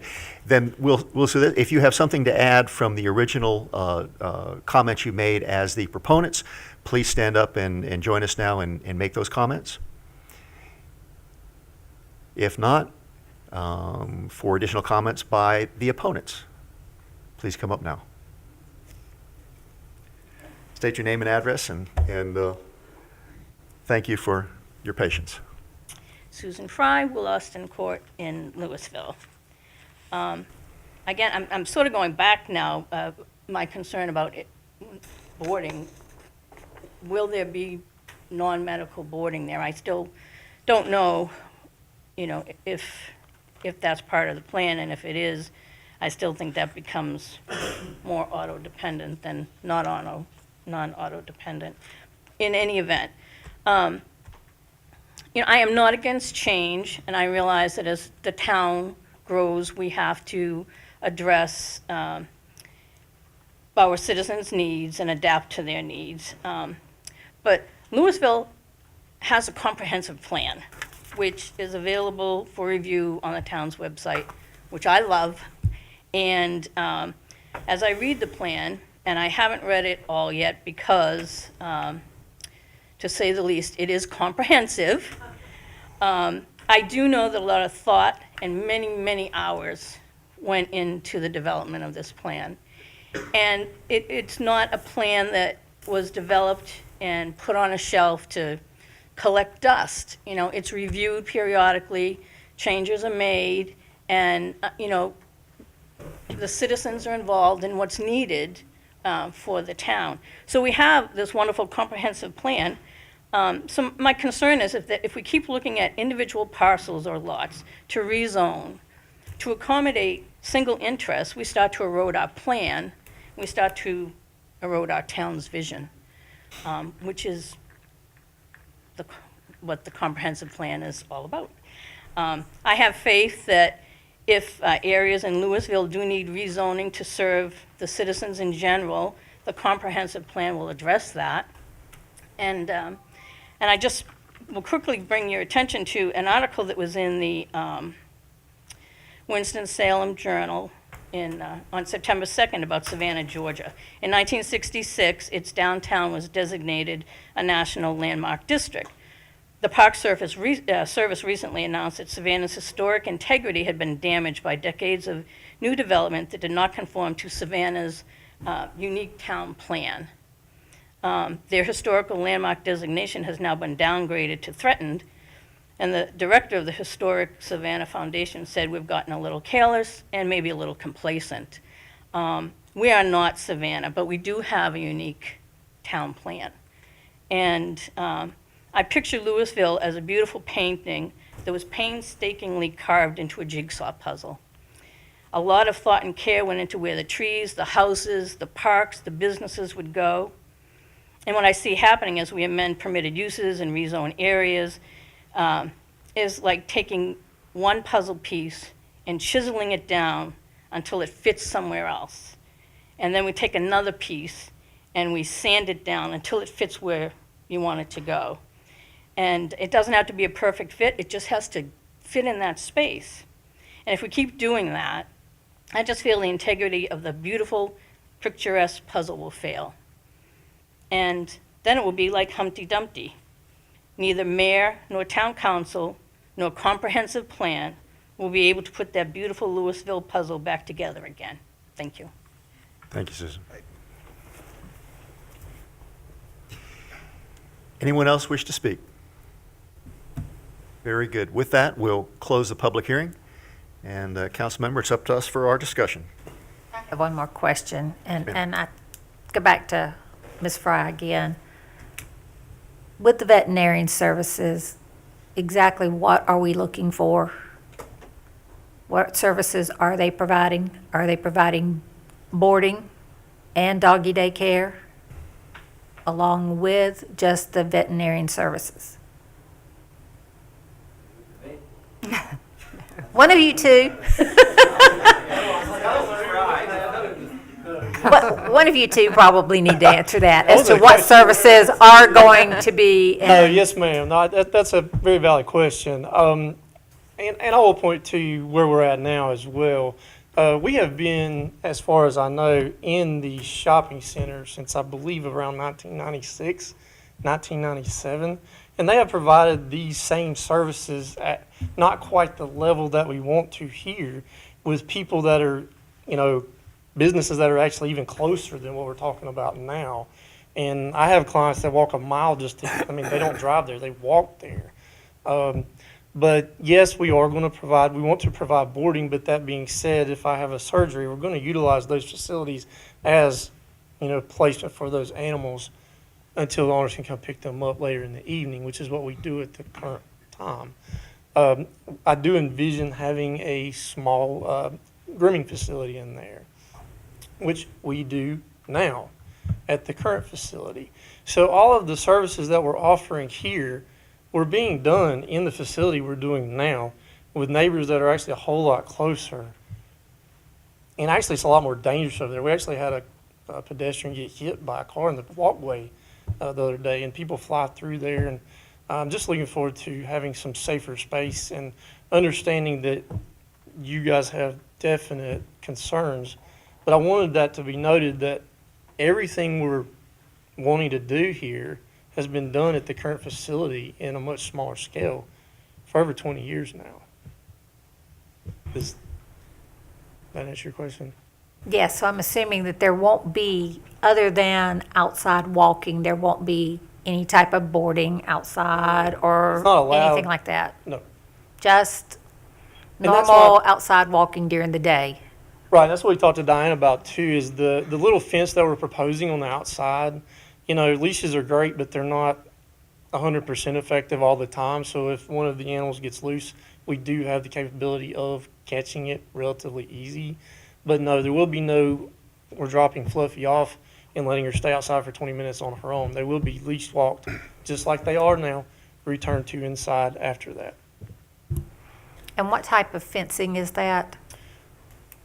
I believe it's on there. It's supposedly a 4-foot aluminum fence around her side. It's a 4-foot architectural grade black aluminum fence with square pickets. It'll look like wrought iron. Well, then, is that, now, this is a question for Josh, is that permitted? I thought it was under IP. That would be chain link.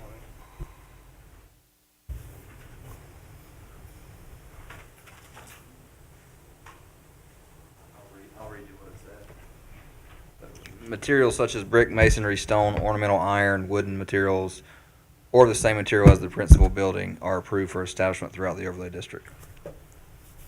Chain link fencing, of course, is not. Okay, great, thank you. So just a point, regardless, they're allowed now, anybody in LD1 is allowed to do everything that Susan Fry read in her description. That's what the council just voted on. So it doesn't matter if he says he's doing or not doing. He can sell the business next, build the building, sell the business. The next guy comes in and wants to do doggy daycare. He's got the use. Anybody in LD1 now has that as a potential use. So that dog is out of the crate.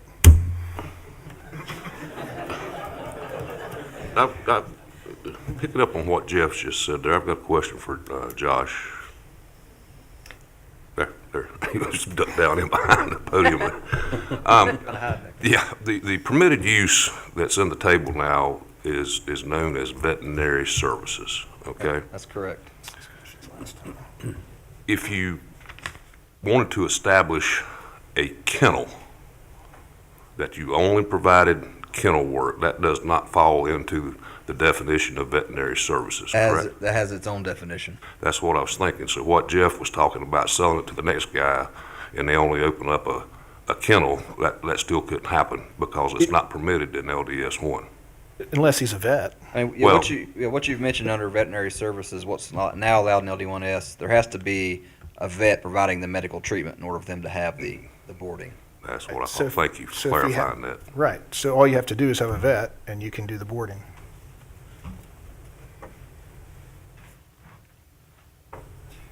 Any additional discussion?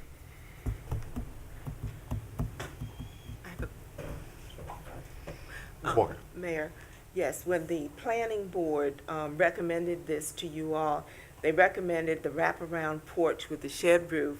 And as the architect mentioned, that they will be using the ST6 soundproofing wall material. We show that as the recommendation coming from them, and should you look at this, my question is, will I be okay to add that as a part of the, what you're ordaining for the ordinance? Because right now, it's just the recommendation from the planning board. Mr. Attorney, I think you should clarify that for us.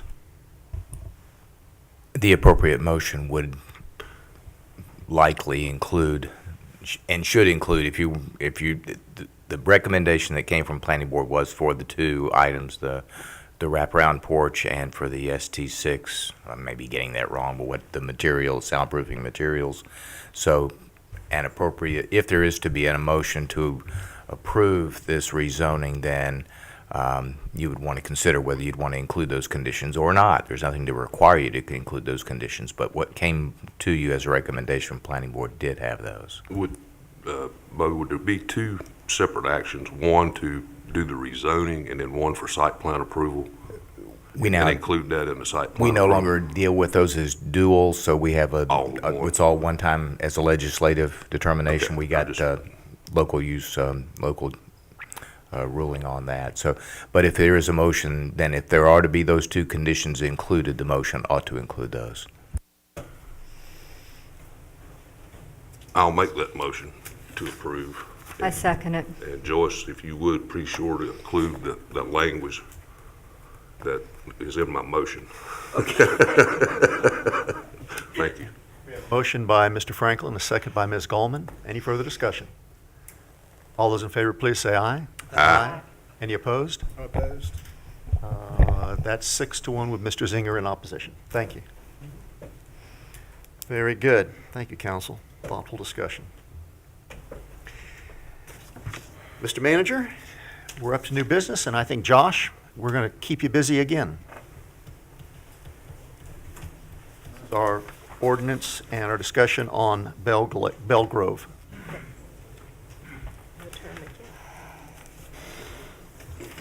While we're preparing, let me also welcome the folks who are watching us at home on TV6, watching us on LouisvilleNC.net, and those of you who have joined us on Facebook. And we have a growing number of you who are watching and participating with your comments. We thank you very much for doing that. Thank you for doing that. Thank you.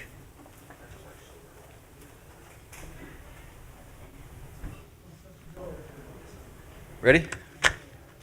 Okay. What you have in front of you, LPBR 2018002, would be a major subdivision preliminary approval for Belle Grove subdivision that you've heard some about earlier this evening. I'll go through the staff report. You do have the subdivision plan in front of you as well as behind you. The major subdivision is in the RS20, which is residential single-family, 20,000 square foot lot size district. This did not require rezoning. It was already RS20, so they're coming for essentially a major subdivision that would be permitted under the RS20 regulations as long as they meet the requirements in the subdivision ordinance in the UDO. The meeting requires a review by the planning board, which it has went through, and approval by the town council, of course. The subdivision is proposed to be 25 lots, with 0.66 units per acre. Roughly 37.9 acres here, located off Stires Ferry Road across from Dreamwood Drive, approximate location. The site there's an existing home that will be demolished on the site. The remaining property is open open field. To the north of the property, you have single-family residential homes on Stires Ferry Road. Those are zoned RS20. To the east, you have single-family residential homes on South Marblehead Road, also zoned RS20. To the south, single-family residential homes on Woodford Road, zoned RS20. And to the west, single-family residential homes on Crashore Drive, zoned RS20. Homes in the area are mainly single-family, RS20 lot size, medium lots. The existing subdivision to the east of the subject property is part of the Runnymede-Willowmead subdivision. The site slopes from north to south and loses approximately 80 feet in elevation as it heads south. Property is heavily wooded now with deciduous and evergreen trees. Public water is available to the site. All the lines are sized to provide domestic water service to the site and meet fire protection requirements. As we heard earlier, there is not public sewer available, so the site will be served by septic tanks and a common septic system. Direct access to the site would be off Stires Ferry Road, which is a minor thoroughfare. Belle Grove Lane will be a town-maintained road, should you choose to take it over.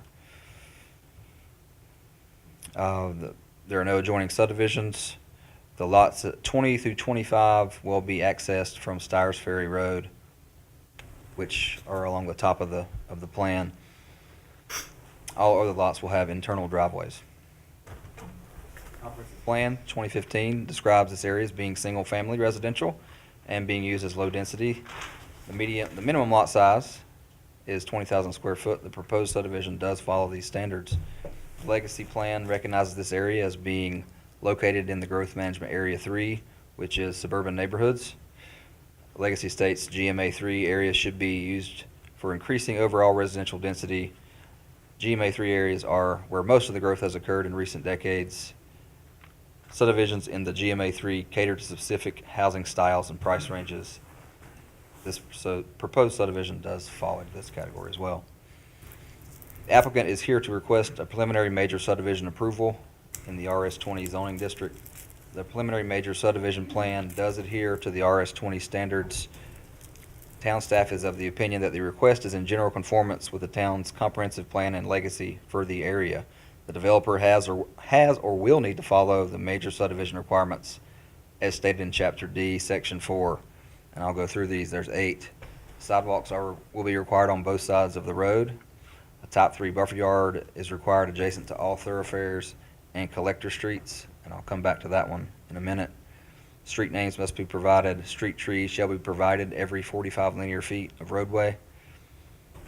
Subdivisions shall be designed to exclude any road frontage lots. All lots shall be accessed internally. Any exemptions shall be based on hardships and construction difficulties of irregularly shaped property and be granted by the elected body.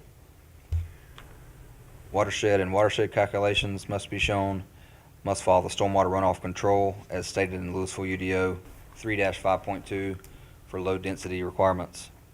And all subdivisions must dedicate right-of-way and connect substreets to adjoining properties. This requirement can be waived by the elected body based on length, cost, and construction difficulties resulting from natural topographic features, constructed improvements, or existing or future location of streets or lots. Project does meet the overall density requirements of RS20. As I stated previously, staff does recommend the approval of the preliminary subdivision subject to the requirements stated above. Now, the lots that I mentioned, 20 through 25, will require an exemption from you because they are not accessed internally. They are accessed from Stires Ferry Road. I will say that TRC, of course, did meet on this, did have comments. NCDOT was okay with those lots being accessed off their road, Stires Ferry Road. There's also a buffer requirement that I mentioned that they're supposed to buffer a type 2 buffer, or type 3 buffer, excuse me, on major thoroughfares, which of course would be Stires Ferry Road. They would be requesting an exemption from this due to the fact that those specific houses on those 5 lots would front Stires Ferry Road. I think the intent of that buffer usually is to be behind, is to go on lots where houses would back up to the road, not front the road. And they have submitted a letter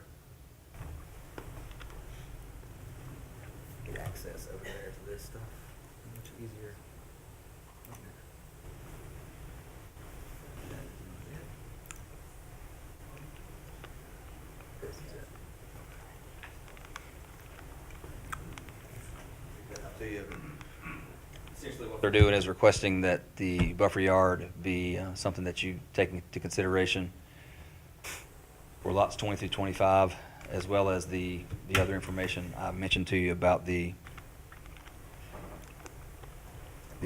access to those lots from that aren't accessed internally, and the portion of the UDO which requires those or subdivision to connect to adjacent properties where there's not. This is not, as you can see. If Joyce, if you'll minimize that back to the plat map, there aren't any access points to adjacent properties for them to connect to. That would conclude the staff report for PBR 2008-002. Council, questions for Josh? Josh, in the planning board's discussion of this, it does concern me a little bit that we have as many road cuts as we're going to see on this one.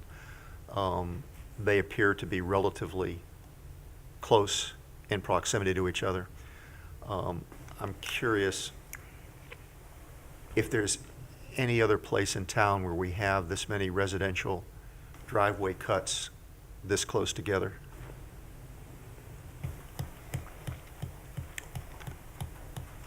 Stretch along there, Yakinville Highway, around where Vina Village is at. Yep. Across the road from there. Right. Prior to the access management plan, though.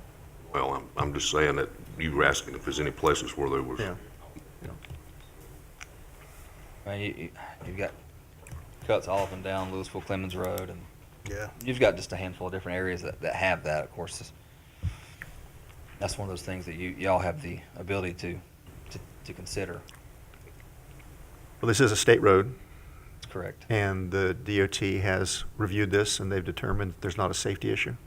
They have reviewed it. That's correct. Josh, along that same lines, let's just say that the 5 lots on Stires Ferry were not even associated with Belle Grove. If somebody else has had those 5 lots, they wouldn't even be here before us about a subdivision with 5 lots running down the edge of a road, would they? More than likely, no. That's what There's another place that has them is right near Louisville Trails Yeah, Williams Road. on Williams Road. Right. I think you annexed some property recently that had them Concord Church, maybe, or maybe that's the one you're thinking about. New houses. Josh, what's the total acreage and what are the total lots? 25 lots, 37, almost 38 acres. Okay. I can't see this little print. Council, additional discussion? Mr. Mayor, would it be okay if maybe, it seemed like with some of the comments before, people don't understand how we got here? If it'd be okay if I explain that for a second? Absolutely. So, all the zoning that is out there was put down decades ago, before Louisville was a town. Okay, so what the petitioner is not asking is, can I build houses on this property? Because he already has that. He already has permission to do that. And so what the town of Louisville did when it was incorporated is it said, what do we want our town to look like? And we've got all of this stuff out there. We'd like to have some measure of standard or quality kind of stuff, standards for folks to meet. And so through volunteers, part of what makes Louisville fantastic is we have all these volunteer groups. You've got the planning board, you've got the zoning board of adjustments, you've got the utilities commission, you've got Parks and Rec, and so on and so on. It's all volunteers from the town. We appointed several people tonight. And so what they did is they said, the planning board formed and said, okay, well, let's lay down some guidelines if someone's going to come and do a subdivision. What would we like to see? What would we not like to see? And countless hours. And so we, over a period of time, the planning board wrote and the councils, previous councils approved our UDO, which is our Unified Development Ordinance.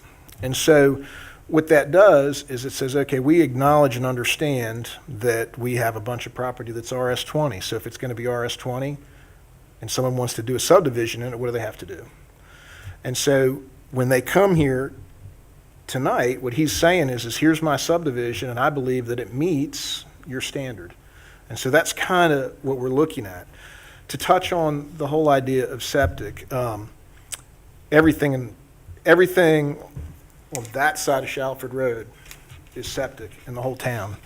What people don't understand is, they say, well, we love the way Louisville is and how it feels. So the reason it's the way it is because we do have septic. Because about a third of the dirt in the town of Louisville is no good for septic. About a third is marginal, about a third is really good. And so if this property was at 38 acres, if there was sewer there, okay, we would not be looking at a 25-lot subdivision. We would be looking at a 70-lot subdivision because all dirt is good. And so really, when I look at Louisville, that has actually helped us. That's part of what has generated Louisville to be the way it is because we haven't been able to have crazy subdivisions just fly all over the place and use up every square inch. If you want to see off-site systems, Montrachet is a subdivision on Hoosier Road. And if you pull in there and you go down, you'll see on the right-hand side this huge green common area. And they've got a patio there and like a gazebo and all this stuff. That's off-site septic systems. It's beautiful. Nanzetta has got them. Fred Franklin has some on his property from some houses built near him. And so I understand your concerns on that. The other part of that is that we don't have that kind of power. We don't have the power to regulate that.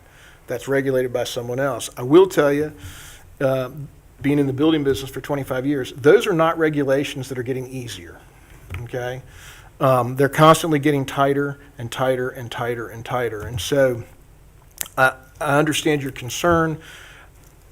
There hasn't been any problems out there at Montrachet. There haven't been any in Nanzetta. It's a very common practice. It's all over Louisville. It's all over Forsyth County as far as the septic goes. Lastly, every time there's a subdivision that comes, we get a bunch of folks that come and they're always opposed to it. And listen, I don't want to see it happen. And it's happening to all of us. Fred's got 190 houses going in his backyard.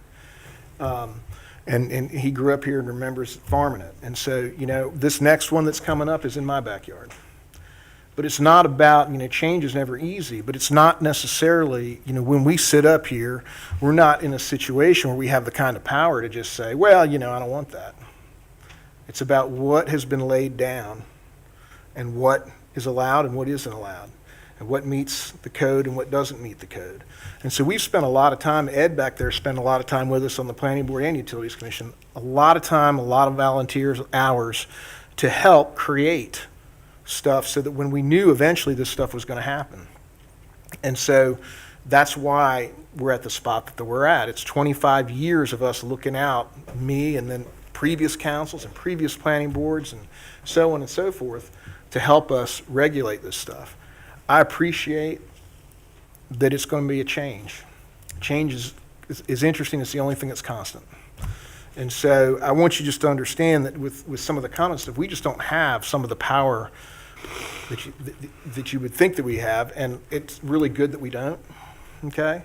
And that's what makes everything work, and that's part of what's made Louisville. So I hope that clears up a few things. Mike, I have a couple of questions, if I could.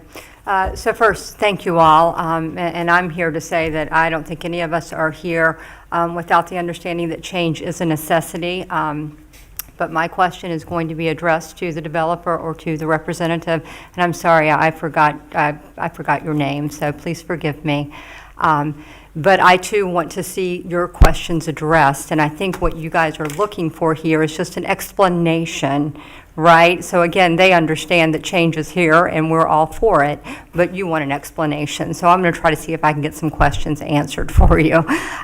So what I would like to know, is basically, you had mentioned that this is going to be a conventional septic, right? No different than any other, I think was your words. However, I spoke with Jean Marie, the planning board chair, who said that you guys were at a meeting, or you were at a meeting last night, and you had described that this septic is going to be a new innovative type system. Could you kind of come and speak more to that and kind of walk me around how this is going to be different, though, than a conventional septic? Sure, happy to do that. Okay. Craig Garrett, Sugar Homes, 221 Jonestown Road, Winston-Salem, 27104. I misspoke at that meeting. At the time, we were looking at This was just last night, is that right? No. Oh, okay, because she had informed me it was last night. Yeah, no. We had 3 planning board meetings, and in one of those planning board meetings, it was one of the earlier ones before we had all the detailed soil analysis. There were some thoughts about doing something a little more innovative, but the way it has worked out is that we're really doing conventional systems. There's just several of them that are off-site. Okay. So with that said, can you walk us through a little bit more about the septic lines? Because I know that that is a concern, because it's the lines that are going to be backing up into many of these folks' back door, per se. Right, so it's, it's all underground. As far as, vegetation, we're hopeful that some trees will be able to be kept. Don't know that for sure. It just depends on exactly how those lines run. If there's a tree in the way or anywhere close to it, that tree's going to have to go. However, this area is much larger than what we need. If you look at the site plan down towards the bottom, the gray area, all of that represents the area that the soil scientist says is good for perking. And so we have lines that have already been drawn. I mean, maybe the neighbors have even seen it, but the place looks like a huge rainbow because the lines are, we got flags for where all the lines are running for the 18 homes that are actually going to be using this area for off-site septic. But the system will be underground. It will have to be maintained. And this is a positive, because most people, when it comes to septic and septic systems, the education piece kind of gets lost in the transition with home ownership. And so because the HOA will actually be in charge of this, we're in much better shape, because you can't just let it grow up. Mm-hmm. It needs to be maintained. So the HOA will be doing maintenance to that area, mowing it. Because it's off-site, it also has to be monitored. There's like a license, septic system monitor that has to come on an annual basis and check the systems out to make sure everything's functioning properly. That's new. That's legislation that just came out last year. For the HOA to maintain that? For all off-sites. All and what off-sites, we're saying okay. is we're taking that responsibility off of individual homeowners, because we have so many out there, and making the HOA. And so just having for one those entity, that are carved out for the having one off-site, entity right. that can deal with that. Mhm. And when that house gets sold, Right. you don't have to worry about there being a transition and a loss of education about what is needed for that. So I think, that's a positive with what we're doing here. I have to say, that all sounds good if you've got an HOA that puts their teeth into it. Right. If you don't, unfortunately, and I'm just going to err on the side of the citizens, then we're in trouble. But I understand where you're coming from. Right, but it is a requirement. It's an annual inspection. Right, I know, and so, right. The governmental agency is going to be looking for those reports. Okay. And the other thing, this is going to be the option permitting that you guys are seeking to get permitted or approved, is that correct? That's why you didn't necessarily have to go through the county level? That's correct. Okay, which is a new North Carolina thing. Correct. I've read about it, which was put before us last week, so. 18 homes, give or take, are going to be on this off-site septic out of the 25? 18, yes. Okay, that's all the questions I have. I got a quick one for you. Excuse me. Just to clarify, each of these 18 homes will have a septic tank on that property, and all we're talking about going to the common field is gray water. That's correct. Okay, thank you. And I have a question too. Go ahead, Mike. No, I was going to say, just lock yourself in, because I think you're going to get several questions here. Okay. My question, and you've probably said it, but I want you to satisfy the homeowners. You said that there was a new septic rule or whatever, that you did not have to go through the Forsyth County Health. Is that correct? That's correct. Did you go through the Forsyth County Health Department, or did you go this new way? The development that I spoke of earlier, Drummond Estate, we did off-sites. We went through the Forsyth County Health Department and just had a lot of problems with just timeliness. The health department is way backed up. And so as I was sharing some of the concerns with our sole scientist, he brought up this engineer option, which they have done. They've been doing it more towards the coast, but it is brought up as an option, and we looked into it and feel like it's a really good way to go. And but it's still, the state is still kind of overseeing all of it. You're not having to do as much work with Forsyth County Health Department. They'll still hold all the files, and I think maybe the permits are even still being issued, but their personnel is not having to come out and look at the system, because there's other people that have already done that. Are they okay with that situation, Forsyth County Health Department? Are they okay that someone else does this? I don't know. I mean, this is something that the state has said can be done. And so, I mean, it's coming down from the state level. If I understand the legislation, and I may not, because I've just glanced at it a couple of times, in order to do this, you still have to notify the county health department that you're going to do some type of system. There's still notification that's required.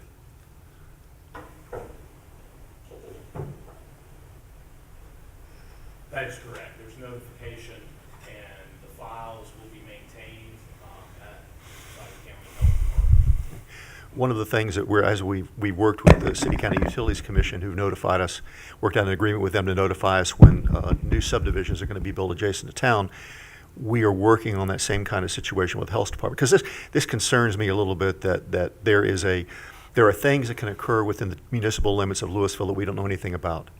And so over the next whatever period of time, we will work out an agreement with the health department, maybe with the help of our legislative delegation, that they will be required to let us know when they receive application or notice that a system like this is going to be going in. I want to Sandra, go ahead, because I've got two or three things. I wanted to follow up on a comment that you made in regards to home ownership. So one home in this neighborhood is going to be responsible for the HOA, and whoever purchases that home is going to be responsible for the HOA? No. So we will form a homeowners association, and every homeowner in the development will be part of that homeowner association. But there'll be one entity that will have a board that will manage the affairs of the HOA, and one of their chief tasks will be to make sure that the off-site septic areas are maintained and monitored as they are required to be. And there will be no end date to that, correct? Correct. So it's not something that has to be renewed in 10 years, 20 years, that doesn't get renewed. It will be lifetime of the neighborhood? That's how we write our homeowner associations. Yes. Okay. The soil scientist that did the study, you've indicated several times that the initial field and the repair field is bigger than what the neighborhood requires. How many homes could have been put into this neighborhood for that repair field and that initial field? So this is just an estimate. We didn't actually do all of the detailed calculating, but it seemed that I could probably get another somewhere between 7 to 10 more homes on the property. For treating of septic, where you're going to put the house, you can see we're utilizing the non-septic areas for home sites. But there is more capacity in that gray shaded area. There's more capacity for other systems. Okay. If the initial and the repair field was to fail in this neighborhood over time, what would then happen to this neighborhood? Because this is my understanding, it's actually a better situation than in the conventional system where you're going through the local health department, Forsyth County Health Department. If there is a failure, the state can come back to my team of experts, the soil scientist, the engineer that does the wastewater, and the installer. All three of them are basically certifying that the system is going to perform. And so there's actually some liability that they are taking on by doing this project, whereas in a traditional sense, out there at Runnymede, if there's a problem, the health department comes out and looks at it, but there's nobody to go after. There's the remedy is left up to the homeowner. This situation, there's this team of experts, provided that everything's been maintained properly, which we're ensuring that that's going to happen with the HOA that's being set up. It's a much better situation for homeowners.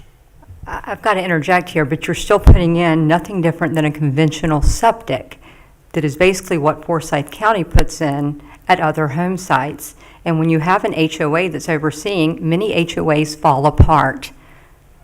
I'm proof of one other before. I'm not here to argue the point, but I've got to state these points for homeowners sitting right out here in this audience. Yeah, and so when there is a failure, the health department comes out, but But we're not dealing with the health department now. We're dealing back to state agencies. What I'm trying to do, ma'am, is contrast the difference. If there's a failure of a system that's been approved by the Forsyth County Health Department, they come out, but they don't do anything. You didn't do, Right. They can just say, well, your installer didn't do it right, Right, I mean, you're but just with kinda the up option creek. permit that I've schooled myself on and read about, Yeah. you're using off-site experts, you say, they're basically subcontractors. That's who they are. Well, I mean, they're licensed. Licensed, just like the Yeah. health department licensing a septic person from Professionals. around town. It's the same thing. They're all licensed. Right. So that's my point here, for these people out here who are your neighbors for your new subdivision. I'm just making, that's my validity here. Right. And again, I mean- my point is, I can go through Forsyth Health Department and do this. We just cannot work with the time constraints that they have. When it comes down to it, this is a much better, because the people that are actually responsible for this system, they have a financial liability that the system performs. Are you finished, Marcy? Excuse me. I'm sorry. Okay. I want to kind of continue with that discussion. When you considered going through the conventional method using the health department versus the engineered option permit, when you look at the requirements of those two processes, what exists in one that doesn't exist in the other as far as your requirements as a developer? Are there any differences? There's no differences. Okay. What about as far as the protection to either the residents of the homes that are being built and those surrounding properties? Are there any differences there? That's what I'm trying to point out, is that there actually is some difference there where there's a little more protection. That's what I thought you were saying earlier. Okay. Yep. Okay. Just 2 points to what he was saying about the health department being backed up. I just had to do one for a home. It took us 7 weeks for one. So that's how backed up. The other thing I like to point out is that, with the engineered, and I've not done it with septic, but I do it with structural and electrical and HVAC and stuff. That's an engineer. The folks at the health department are not engineers. Right. And so from my standpoint, I know when I'm building stuff, if I can have the engineers involved, it's a much better product. It's a much better situation, and they have liability because they have been licensed as an engineer. So I've not done that process, but I will tell you, for me, it's just comforting to know the engineers. The health department does not have engineers. The inspections department does not have engineers. So. One of the, we've kind of lived this before, those of us who currently live or at one time lived in Runnymede, Willamette, where we had issues with the lakes. And unfortunately, the HOA, when it was initially constructed, only included those homeowners, correct me if I'm wrong here, Ken, only included those homeowners who lived around the lakes. So that we had basically a whole group of neighbors who weren't included in that HOA. So when we had to think about major repairs on dams and major repairs on upkeep on lakes, the cost would have been astronomical for just those homeowners who were part of that HOA. We formed a municipal service district, and I know I went door to door and trying to explain how a municipal service district works in that neighborhood. My concern is if you have how iron, and maybe this is more for you, Bo, how ironclad are covenants of an HOA, should the HOA, for whatever reason, decide they can't find people to serve on a board, or they don't want to play anymore, or they don't want to take responsibility anymore? What is the legal recourse that we have? Well, I mean, HOAs fall into a lot of categories in terms of how they end up behaving. Most, some take their positions extremely seriously, and some folks don't like it when that happens, and then others don't do perhaps as much as they ought to do. In this particular context, you have a situation where the HOAs theoretically could say, you know what, everybody throws up their hands and does nothing. But one of the things that perhaps is in place here is that they have a kind of a financial interest in making sure that they continue to operate, because it's, for at least 18 out of the 25 units, 25 lots we have here, 18 out of the 25 have a vested interest in making sure that their septic lines continue to operate appropriately and are monitored.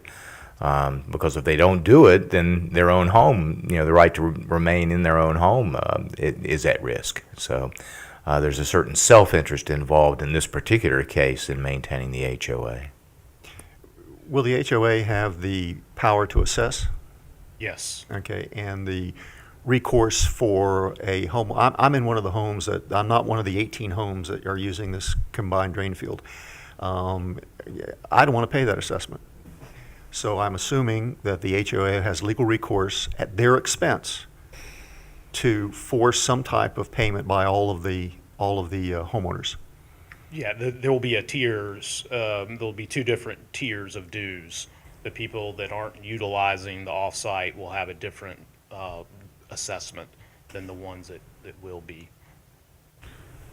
We've done that before. Okay. Because it needs to be equitable. That's not, right. Because they're going to be responsible for their system on their lot. So, in a future year, probably long after I'm here, the neighbors of it goes with it. Marblehead come in and say, there's lots of really bad smells coming from that field. We've contacted the HOA, they've not responded. What can we do? How is that resolved? So again, I'm not the expert, but from what what I'm gathering, and my civil engineer's here as well. This is Alex Carter. He can come up here and help me as well. But that because the health department, Forsyth County Health Department, is going to actually be holding those permits, filing. They're going to keep the files just like they do with anybody else that has a septic system. I would think you go there, and then they can get in touch with the state, and if there is a failure, then it's gonna, it'll be addressed.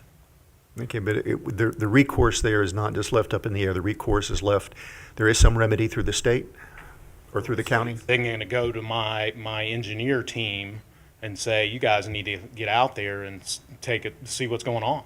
Not to question the engineering team, because I know you guys are going to be in business for a long time. But 30 years from now, your engineering team decides that, gosh, we're not going to be in business anymore, and you aren't around. Right. What's our opportunity and recourse there?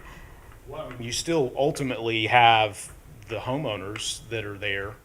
I mean, this system is to their benefit. If you're saying the HOA's gone defunct, if you're, worst case scenarios you're throwing out, at the end of the day, that homeowner is still going to want to ensure the system is working properly. Let's assume they don't. Let's assume that the cost is too much and the enforcement It's of no that. different than their neighbors then. I'm sorry, say that to me again. It's no different than the people living in Runnymede. In what regard? If you've got a system that's not working, you're in jeopardy of, not being able to occupy your house. You're going to do something. It's going to be, it's a serious matter. It's not going to just be brushed over. Okay, and again, I don't mean to be really trying to grill you here, but I think there was some, if I'm living and facing this, I have some concerns. In the eventuality that there is some issue with the drain field, whether it's odors or whether it's unkept weeds or whether it could be a number of things. And the HOA says, that's only those 18 houses that are using it, and they've got to figure it out themselves because the rest of us are okay because we're on septic systems. And those 18 houses say, well, we just don't want to address that because we don't believe those are issues. Well, maybe they are issues to the neighbors. How is that resolved? Well, first of all, they would then be in violation of what has been set up. The legislation that's been passed by the state, which says it has to be maintained, it has to be monitored. So if there is a violation, if there is a failure, then everybody is notified and it's going to have to be addressed. Does the monitoring include odors? I honestly could not tell you. I would assume so, but I don't know for a fact.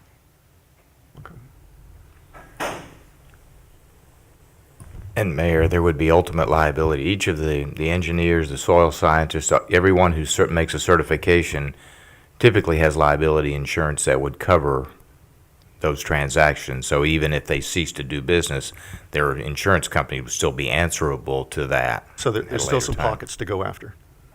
That would be my view. I haven't seen each of their individual insurance policies, but typically you've got a transactional.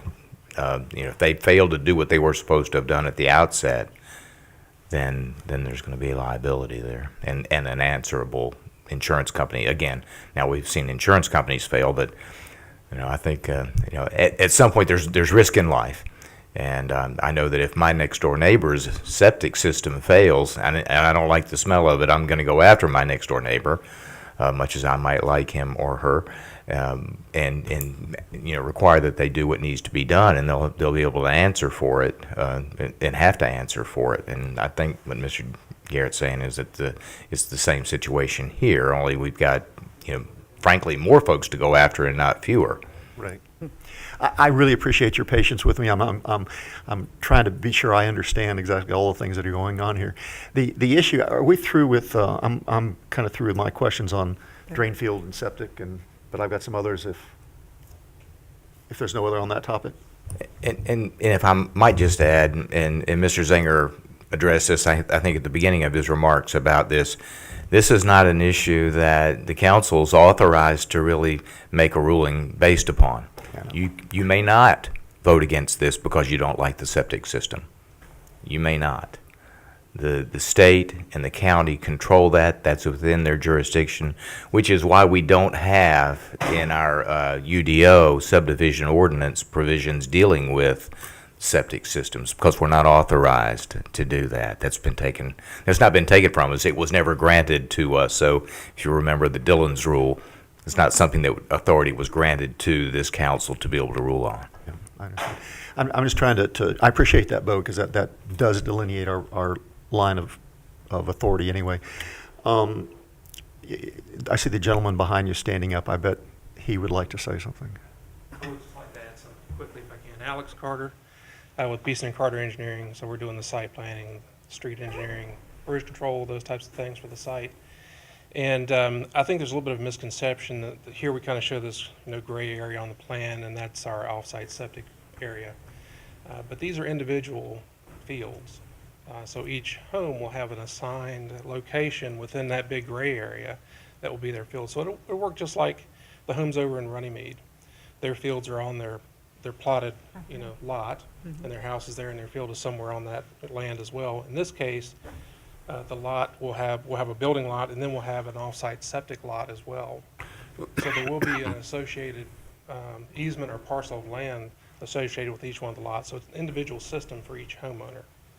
So it's not kind of like this nebulous, we're all going to one spot and dump our water out and hope it works out okay. There will be individual responsibility as well to some degree. Okay. Thank you. So it's similar to like having an easement of property to it, right? Very much so. Okay. Any other questions on septic drain fields? No, but I had a question not related to that, but a comment that was made earlier. And it was a comment that a resident made. Can I question that? Yes, ma'am. There was a concern over Willow Run Pool in this septic field. Can someone address how Willow Run Pool affects this piece of property?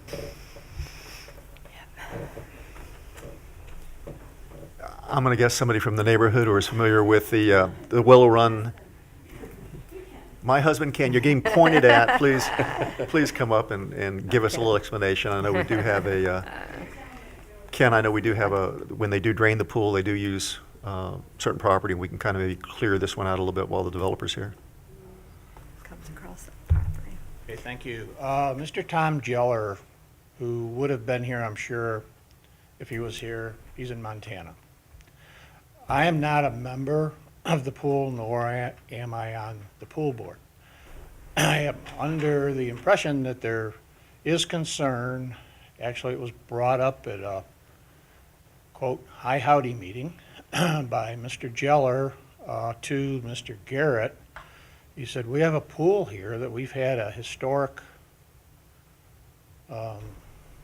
association with a neighbor, with the owner, that when it's time to maintain our pool, backflush, et cetera, and then yearly it has to be drained, 250,000 gallons. The neighbor has said, previous owner, no problem, do it. Natural drainage, so it goes down through the drainage area. I don't really know where that stands. The meeting I was at, the hi howdy meeting, Mr. Garrett said, I'm aware of that, and I'm trying to work a compromise out. We're talking about it. What talk has gone on since that time, perhaps Mr. Garrett could address. Yeah, that's why we're drilling down on this right now, is a little bit to get the answer to that Okay. question. I don't know where it stands. I believe there's been a conversation with the pool, with Shugart. Shugart, as I remember at this meeting, was very enthusiastic because they wanted to be able to incorporate the pool and its amenities, which include a volleyball court, a tennis court, et cetera, with their development. To the point I understand that Shugart, I think, was going to offer, with the sale of a home, a pool membership. They were talking initially, and again, I don't, please, tell me where you are. I don't know. Shugart wanted to have a path. Let's make a path over there. Let's pave it. And, I mean, it would be a great amenity for someone, really. I mean, living there to have access to the pool. Where the discussion lies with the 250,000 gallons of water on a yearly basis, I don't know. I have heard that. Well, instead of doing conjecture, we'll ask the developer who's sitting right behind you. Great, thank you. Yeah. Thanks, Ken. Yes, so there have been ongoing discussions. Spoke with the board president probably 2 weeks ago, week and a half, something like that. and I was waiting to hear back from him. He was going to take it to the board. Basically, the gist of the conversation was, hey, we're neighbors, we want to work together. He says, I got this 4-inch pipe where, it drains, all the pool water drains, once a year, and plus, it's mentioned that, it'll drain, throughout the summer, a couple, I don't know, 20, 50 gallons or something a day. And so I said, we'll get that, we'll figure that out. Let's work together. I mentioned to him, would like to include membership of the running, excuse me. Willow Run. Thank you. The Willow Run recreation facility, we'd like to include membership with the homes to that. Gotcha. And would even like to work on a pathway. And so all that is being currently taken back to the board and evaluated, and so imagine we'll speak again on it. Mr. Attorney, if I'm correct, there is no obligation of the property owner to allow drainage, but what they're attempting to do is to work out something to allow that to continue. Well, I haven't been a part of those conversations, but that's what it sounds like they're trying to do, is to try to work that situation out between the two of them. It's not something for this board, though. Again, it's not an issue, but it was a question that was raised, but again, it's beyond our. Well, certainly, and the council's answering questions as an aid to the citizens that have had those questions, despite the fact that there might not be matters that are technically before you. Thank you. Very good. Ken, one real quick, please. Yes, sir. If a compromise cannot be worked out, the pool has 250,000 gallons of water, which they need to find something to do with. One of the options that's been floated, and it hasn't come before the MSD, is that we have a drainage way, actually it comes between my house and the neighbor's house, into Lake Marblehead, and possibly, if a compromise cannot be reached out, that might be their only alternative, is to come to the town of Louisville, you own the lakes, and say, I want to dump 250,000 gallons of pool water in it. Is that okay? Yeah, again, I think that's beyond our prerogative. I mean, certainly, the MSD is an important entity over there, and I think the developer has just indicated his willingness to try to work something out. We have to take your word on this one because, Mr. Attorney, you pointed out that we have no authority to really force that as part of this consideration tonight. But we've had a number of great developers that have come before the council and have worked with our residents on issues, and all in good faith because we had no ability or authority to enforce it.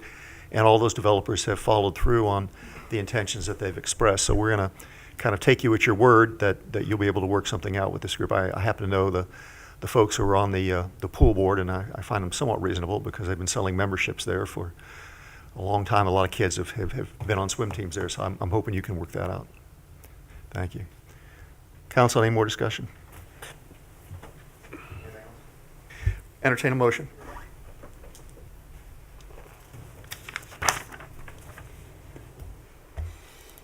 To move forward, we do have to have a motion. Motion to approve? I'll second it. Are we done talking? Pardon, sir? Are we all done talking in here? Yes, sir. We've passed the public hearing. Some concerns? Actually, at this point, they probably should have been discussed during the public hearing. I thought you were gonna let him talk about the plan. I've never seen this plan right here. I've never seen this plan that's on board right here, and I just have some things I'd like to say.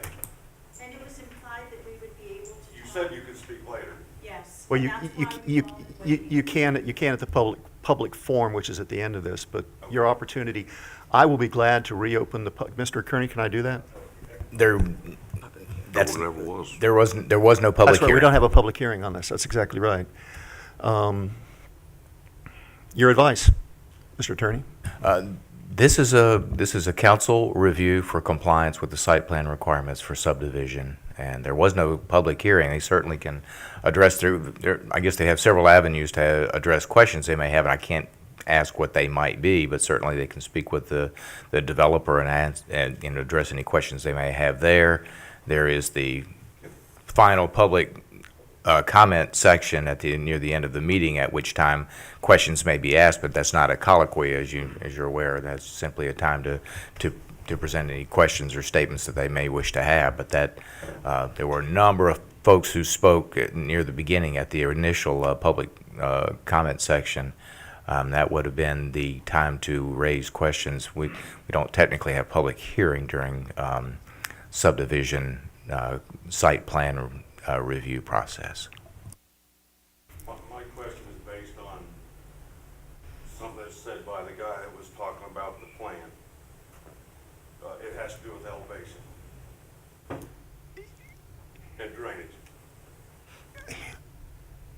I'm just trying to think, is that germane to our consideration of this site plan approval that's before us? I understand you're going to approve this right now, or not approve it, correct? Right, that's correct. There's a motion and a second on the floor. Yes, sir.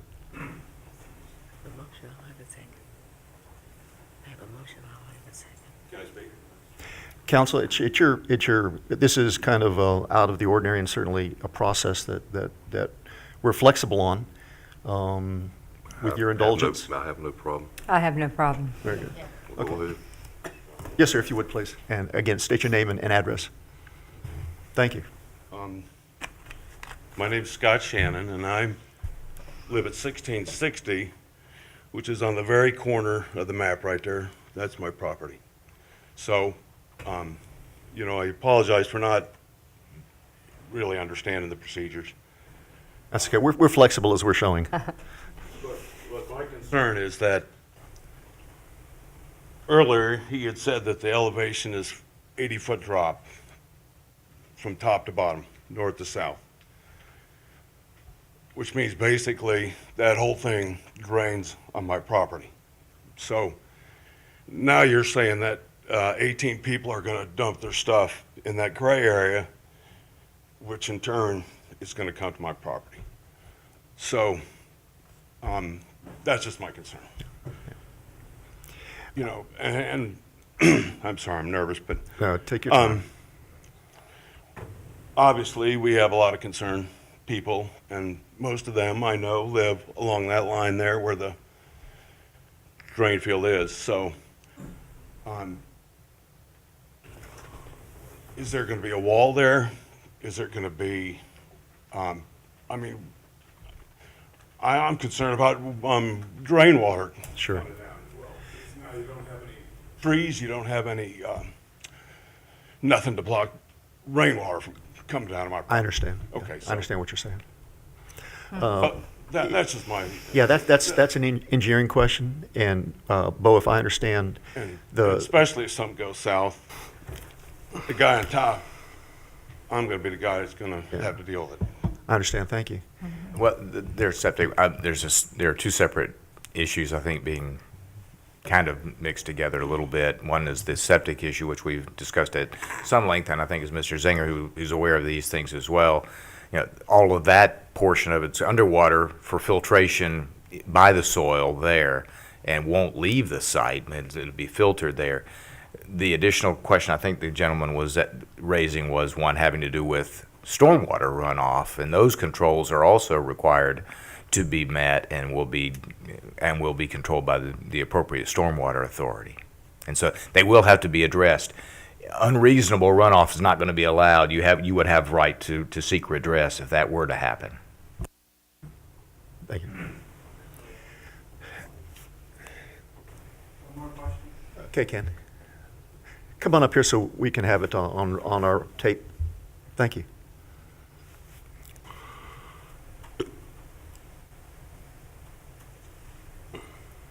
Actually, Mr. Mayor, this is something you and I are corresponding on today. And a question, the mayor's been most accommodating in fielding email questions from me.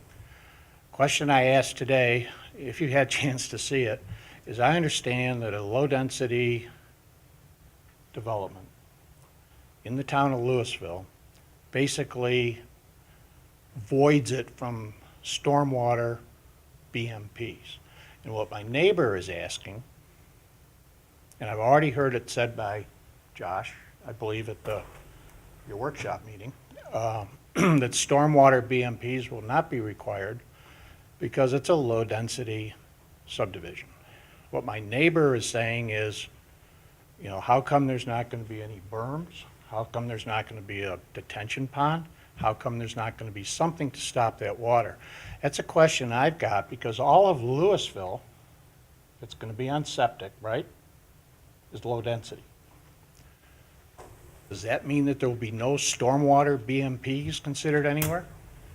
You and I and town manager, and I've got into over my head with MSD concerns with stormwater. You have approved a subdivision, Woodview, that basically, as I look at it, your lake, Lake Desmond, is going to serve as a detention pond for Woodview. So I think this is a real concern, that if you're not addressing it now, you know, you need to be aware of it in the future. Thank you, Ken. I have a very think good I got your friend- question. I think I got your question, if that's okay. I appreciate it. Again, help me with my understanding of stormwater. If the construction of a site cannot create more volume than it had prior to the construction of that site, is that correct? It cannot create an unreasonable amount of additional runoff, but people are entitled to develop their property to some degree. They can't create an unreasonable amount of runoff. Just as, you know, someone owns a lot uphill from you, they can put a house on that lot, but what they can't do is direct an unreasonable amount of water onto your property. Okay. So my question is then, if it does become unreasonable, where is his liability? Back to who? Since there is no stormwater BMP on this piece of property. To the homeowners association or to the developer? Well, this is off the top, obviously. I've not studied this issue, but my view would be it would be the developer's liability, because the developer would have been the one that was responsible for the grading that resulted in that.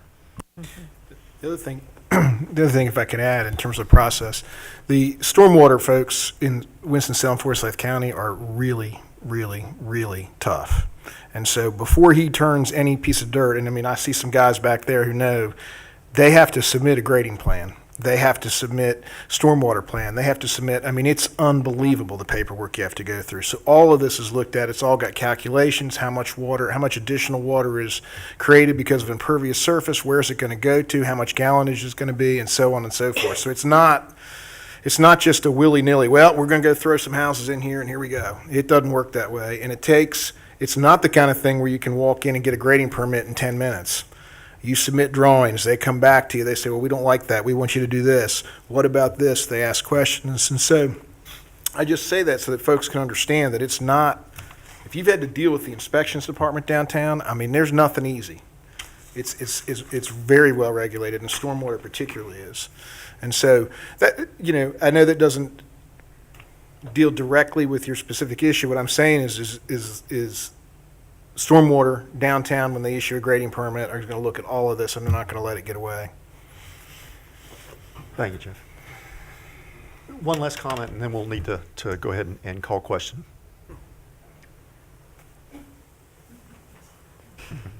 Alice Snowbaker. I live at 1637 South Marblehead Road. And I just want to make one comment. It's all well and good to say that we can go to the developers, and no disrespect to y'all, but, and their engineers and everyone else, all the experts that they have. But let me tell you what, the developers are in, the developers are out. The developers are in, the developers are out. They don't stick around. That's all. Thank you. All righty, we'll call the question on this. First counsel, any additional comments or discussion? With that, all in favor of approval of this ordinance, say aye. Aye. Any opposed? Aye. No. Okay, that is 6-1 with Mrs. Gallman in opposition. Thank you. Josh, we're going to talk about Amber Forest. We are, momentarily. Hey, folks, as you're leaving, Ken asked a question earlier about sewer. We have 800,000 gallons of capacity at Harper Road. And if the folks in Runnymede and Willamede will agree to go ahead and contribute or agree to have sewer put in that neighborhood, we have CCUC ready to go. We have capacity ready to do it. And, but it does require 51%, I believe 51% of your neighborhood to agree that they will go ahead and hook up to public sewer if it's installed. It's not an inexpensive proposition. It's about a $7,000 proposition, but there are financing plans and that type of thing. So I didn't want to take a lot of time to discuss it. Council, let him do it. We need to pursue that. Yeah, we do. We do. We're ready. Okay, but, Petition, neighborhood petition it. It's ready to go. but septic's what makes Louisville great, right, Mr. Singer? It's what's kept density down. That's exactly right. I would like to say to you, Mr. Singer, you mentioned that every time. Folks, I'm sorry. We really need to move on. I appreciate it because we could go on this for a good evening. Thank you, folks, for being here this evening. Mike? Yes, sir. Remind them they're welcome to hang around the next public forum. Oh, that's right, folks. If you would like to make a comment, we do have a public forum coming up in just a few minutes. Yeah. My rights leave. Okay, Josh. We take a 5-minute break. We have a request by Mrs. Mock to take a 5-minute break. Council, is there any objections? No. Okay, so No we'll objections. recess for 5 minutes. Indulgence on all that discussion. I thought it was good. When they see that, Virginia Fox there's is no way we campaigning can here for walk all the Forsyth way from County. here where the plant Yes, is. to be your campaign manager. There yeah. you go. Yeah. But here's, but you could. Okay, ladies and gentlemen, we are back in session. my God. Council members, I would like to ask for a motion. Ms. Mock had an unexpected emergency and would like to be excused from the rest of the meeting. Make that motion. Is there a second? I I had a second. mouthful of water. Mr. Zinger makes the second. All those in favor, please say aye. Aye. All those opposed, thank you. Mrs. Mock is excused from the rest of the Who meeting. made the motion? I'm I sorry. did. Oh, Yes, ma'am, thanks. thank you. Okay, Josh. We've lost our audience. Okay, what you have in front of you is another major subdivision review for the evening, LPBR 2018003. Have the developer and the engineer here to answer some questions if some should arise that I can't answer. This is also in the RS20 district. Of course, the planning board has met on this, has approved it, sending it up to town council. There'll be 22 lots, 0.88 units per acre. The acreage for this property is almost 28.55 acres. It is kind of hard to describe. It's located off Sedgwick Ridge Road and Amber Forest Lane. So it's kind of an extension of those existing subdivisions. Adjacent uses, single-family residential, pretty much all around except to the south. You have vacant property. Everything else is zoned RS20 in the area. The homes in the area, as I mentioned, are RS20 medium density lots. This does slope a little bit from east to west, loses about 50 feet in elevation heading to the west. Property is heavily wooded. Public water is available. Public sewer is not. These will be individual septic tanks here at this site, so there will not be anything different than that for the septic tanks. Direct access will be from Sedgwick Ridge Road as well as Amber Forest Lane. There will be 2 cul-de-sacs that will extend there as you see. There is a typo in here. Lots 22 through 24 have been omitted. Those no longer exist, so you can just kind of remove that from your memory. Those have been taken out since the planning board meeting. This was originally, I think, a 25 lot subdivision, and it's been reduced down to 22 lots. So the comprehensive plan does describe this area, as I mentioned previously in the last subdivision reviews, 20,000 square foot lot size requirement for the RS20 district. The subdivision does meet these standards. Legacy also recognizes this area, which is a lot of Louisville, as GMA3, suburban neighborhoods. These areas should be used for increasing overall residential density. The applicant is requesting a preliminary major subdivision approval, and it does adhere to those standards, and I'm going to go through about 7 standards that staff recommends, as well as technical review committee, as well as the planning board recommended to come before you. So they did recommend sidewalks be required on both sides of the road. They did recommend curb and gutter to be required. Street names must be provided. Street trees shall be provided every 45 linear feet. Stormwater runoff control shall be dealt with under section 3-5.2, which is also low density. All lots shall be accessed by a public street, and all subdivisions must dedicate right-of-way and connect stub streets. If there is a waiver from this requirement, it should be approved by the elected body based on natural topographic features, construction improvements. So the recommendation from staff and the planning board, the project does meet the overall density requirements for RS-20, and we would recommend the approval of the Amber Forest Lane, Sedgwick Ridge Road preliminary subdivision plat, subject to the requirements stated above. Joyce, could you navigate to the letter? Oh, Lord. Joyce, before you do that, can you enlarge this just a little bit? I don't think so. A whole lot. A whole lot. Yeah. Like that. Oh, okay. Doesn't do anything. So if I enlarge it, you're just gonna lose it on the screen. We can move it up and down for us. Okay. So as it's shown right now, there is not curb and gutter. There is not sidewalk proposed on what you have in front of you. Those are requirements that are stated in our UDO. That was discussed at planning board. The existing subdivisions that tie into this do not have sidewalks or curb and gutter currently. I think they were constructed way before we had an ordinance, I guess way before we were a town of Louisville, so.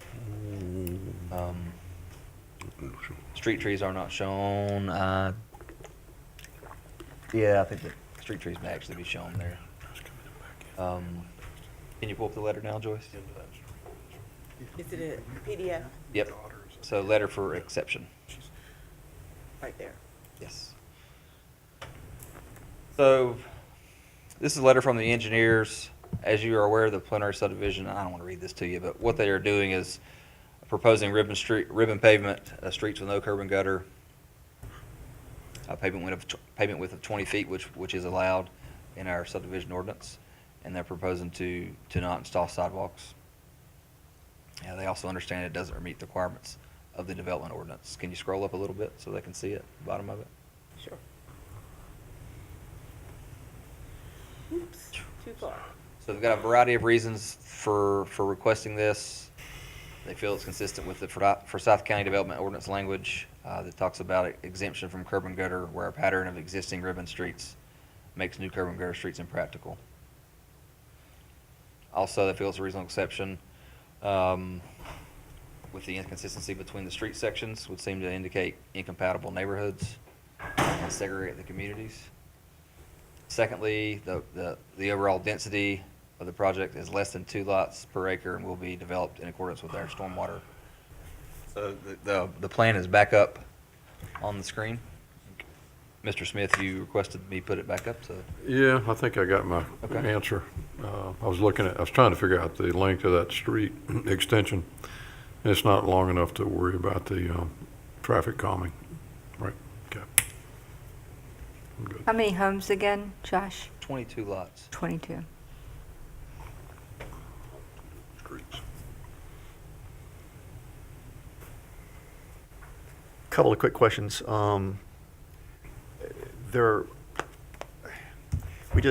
Earlier on, we had a addition to our pedestrian Greenway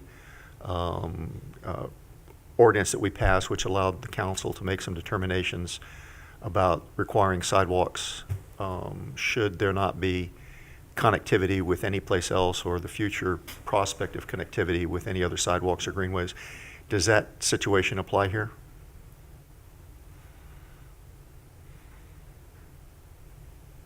The reason I'm bringing that question up is that's the exemption that they've asked for.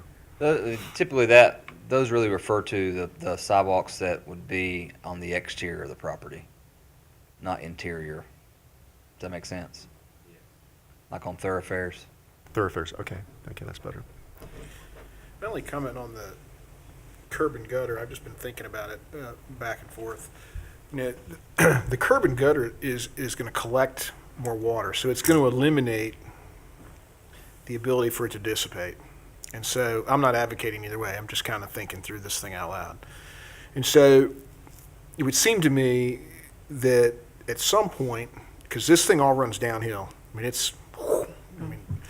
and so at the bottom, if you have curb and gutter, there's going to have to be some place where all of this is collected and gone. And so then you deal with velocity of the water and so on and so forth. It would seem to me that then the other side of it is if they do the ribbon pavement where it does not corral the water but allows it to dissipate into side dishes or yards as it goes down there, there's more opportunity for that water to not make it all the way, if you will. It can percolate into the ground. It can do, it's got, pavement provides no ability to slow it down. There's more opportunity for that to happen with plantings or whatever. So anyway, I'm just thinking about that. I mean, because the folks, the subdivision next to it doesn't have it. And I was just thinking, well, I wonder what this does on the other side. So several years ago, we had a very similar kind of petition come before us. It was in Arbor Run. And the Arbor Run subdivision was built before we had our sidewalk requirements. The extension, there was a stub street, and there was the only access to the property beyond that was through that stub street. And we required that new neighborhood of about, I'm going to say 25 homes to have that curb and gutter and sidewalk, even though it's almost identical to this, even though the neighborhood it connected to didn't have it.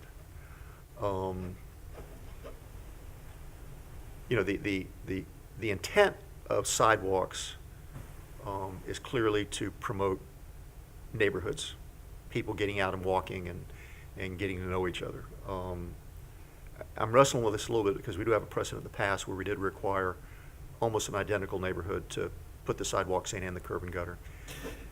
Mr. Mayor, I don't know if this is, and again, I'm just thinking out loud, but I don't know that the curb and gutter and the sidewalks are all inclusive. In other words, you could have, I would think, and I don't know, but you could have sidewalks and no curb and gutter. You could have curb and gutter and no sidewalks. Right. So, I don't know. I'm just.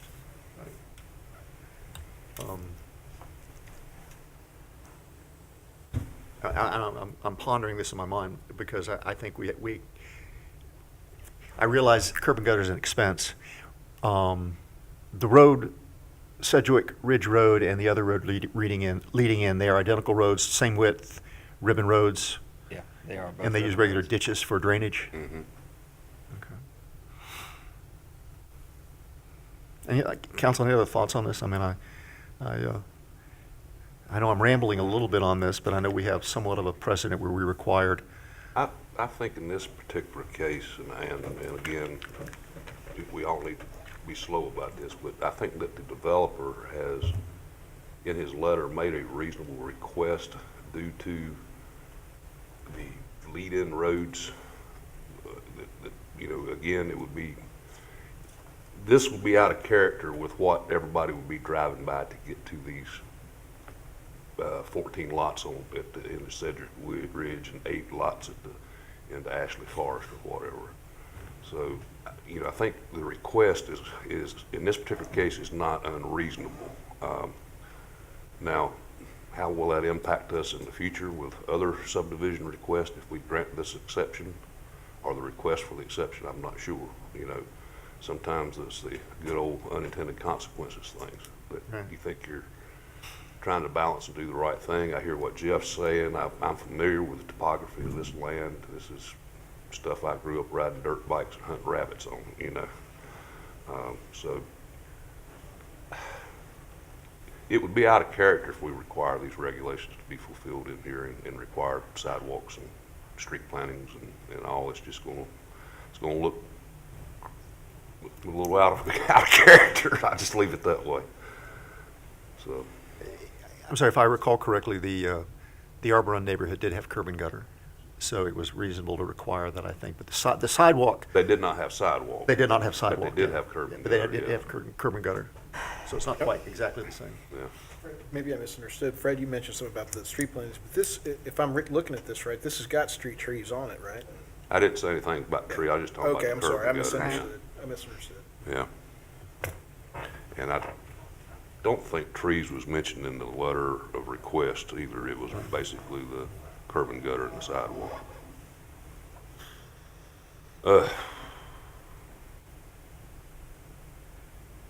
Council, I don't really have any problem. I just want to be sure when we think about, is I think back through what we did with Arbor Run and Arbor Run Estates, the situation was different because there was curb and gutter leading into it, and that's where we required it. And I think when we did that, we said, well, let's go ahead and put sidewalks into it. So the situations aren't identically comparable. So I'm fine with whatever the council would like to do on this. Is there some kind of stormwater put in place here for this? Is there some way to catch this? Is stormwater required catch basin? Well, I mean, with this level of development, it would just be it's low density requirements. There's just not a lot of, This flow? our ordinances, it just doesn't go into a lot of detail about stormwater capture on low density. I mean, if they put in curb and gutter, they'll have to put in some type of catch basin, and it'll have to go somewhere, but. But understand too, the reason stormwater comes up is the amount of impervious surface. And so when you have these subdivisions where we got a ton of houses put in, and you got driveways and rooftops and roads everywhere, and they're small lots, you've created a huge area where water cannot get through. And so it builds up impervious surface. The reason why it's not required on these low density ones is the amount of impervious surface in comparison to the overall size of the property is not enough to justify doing it. You're not going to generate enough water. And that, so they kind of have, there's got to be a cutoff someplace. And so they have an idea of, okay, at this point, it's too much. So that's why it's not on low densities. Josh, Sedgwick Ridge Road, what's the distance of that? Is that a long, straight road too?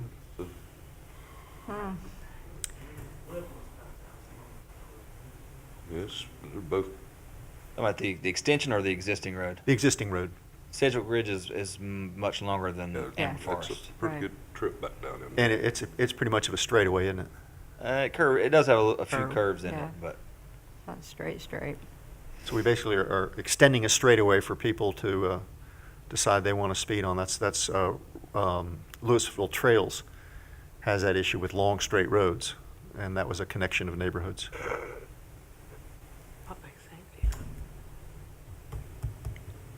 We will get calls from this neighborhood. I guarantee you, in 5 years, we will get calls from these neighborhoods about people speeding. The question is, do we want to try to mitigate that a little bit now by slowing them down at the entrance of the new development? Or do we want to just kind of deal with it long after I'm gone and Hank is still here? Mike, currently there's a cul-de-sac at the end of Sedgwick Ridge Road. And so anybody that's leaving from that current line there, they're going to do whatever speed they want to do to get back out to Grapevine. Yeah. And unless we require the developer to put a speed common device right there on that line, I don't see if there's anything else we can do unless they collectively, the residents petition our Public Safety Committee for a traffic study and start at that point in time like we would in any other neighborhood. So That was mentioned at the planning board meeting about that process. yeah. The straight road's pre-existing already. This is really not adding much to it. Okay, council, what's your pleasure? I make a motion. Sorry, I'm left. Tired. I think let's deal with, we do have a request for an exemption. In this particular instance, you've got the site plan depicting it, so if you make a motion to approve the site plan as it's been presented, it doesn't show those things on there. I think you'll be okay without having to. There's a note on there that said payment in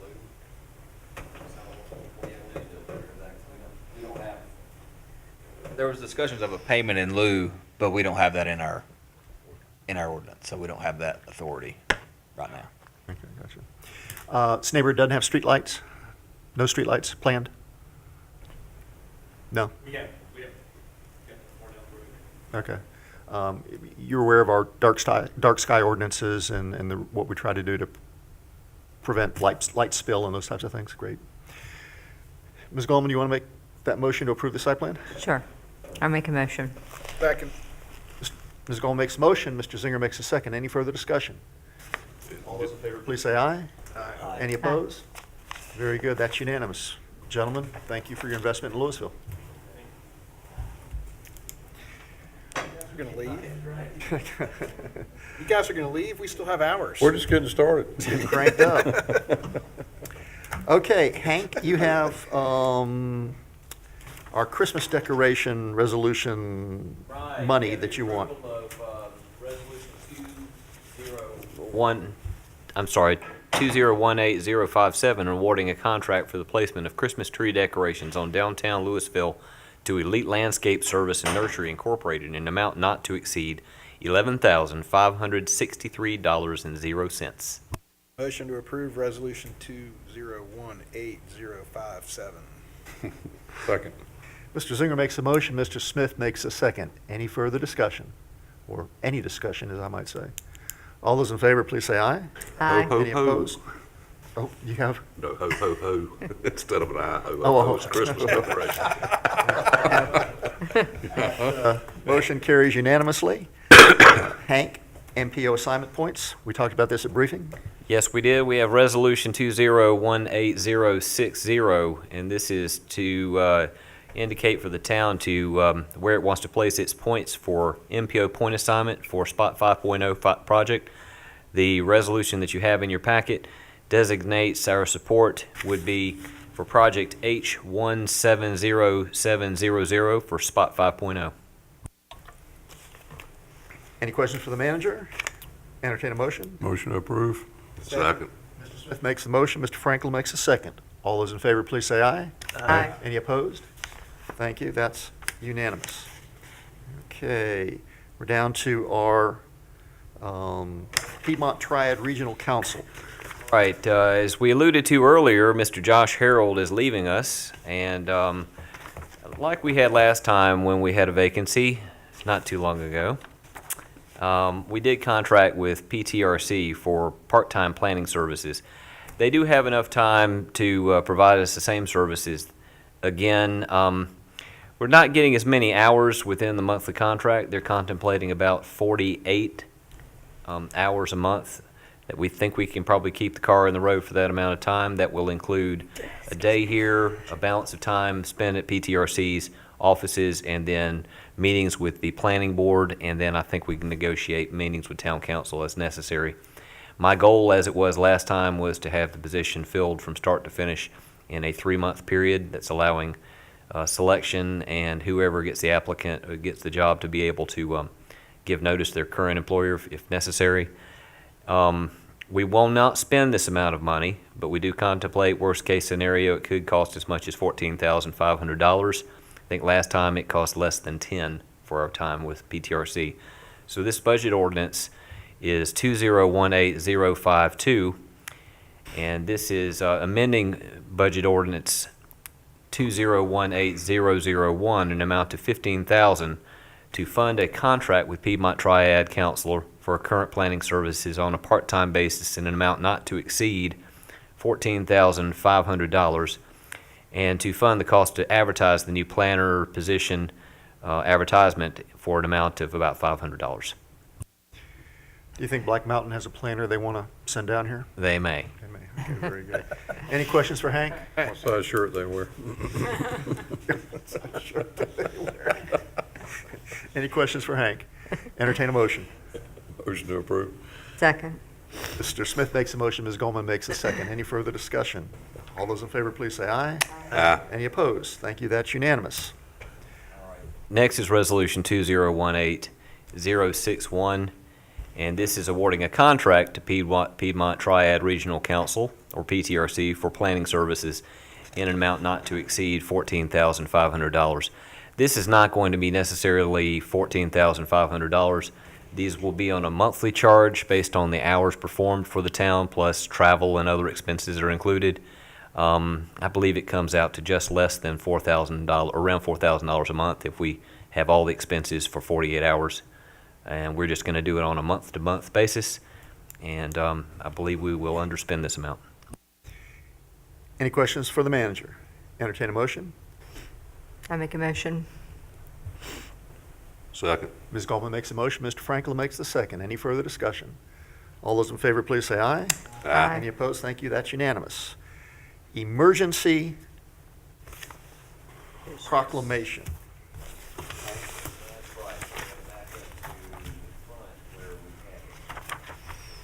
All right, well, this is a two-parter, and let me just give you a little bit of explanation for those of us who are in the audience at home watching this as well.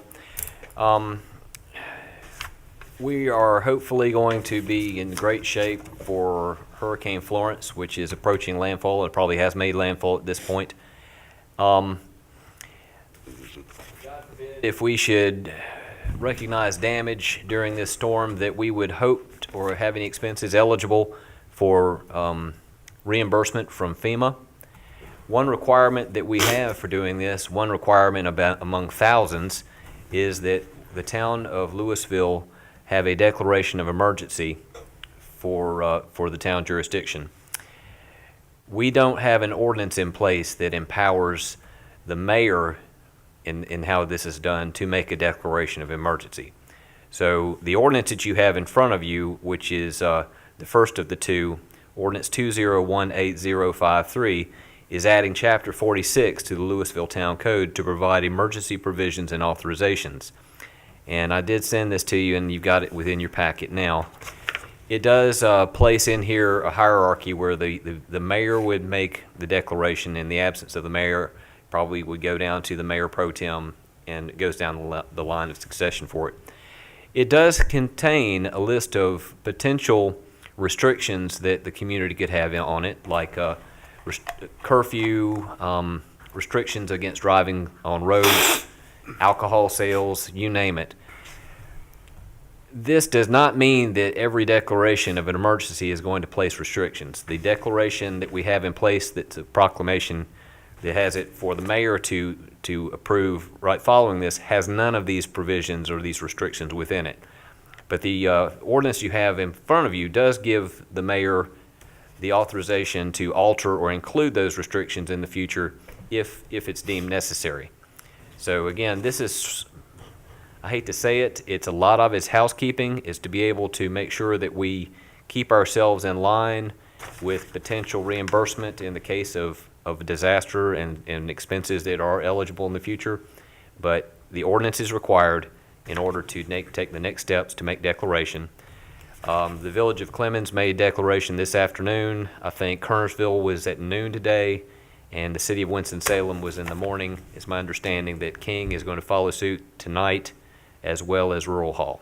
So now, Hank, if I can ask the question, once Yes, we do this, though, we don't have to come back and do this every time. It's That's just correct. done. In the future, the mayor by proclamation, which does not entail the town council to meet, can do that in the case of an emergency.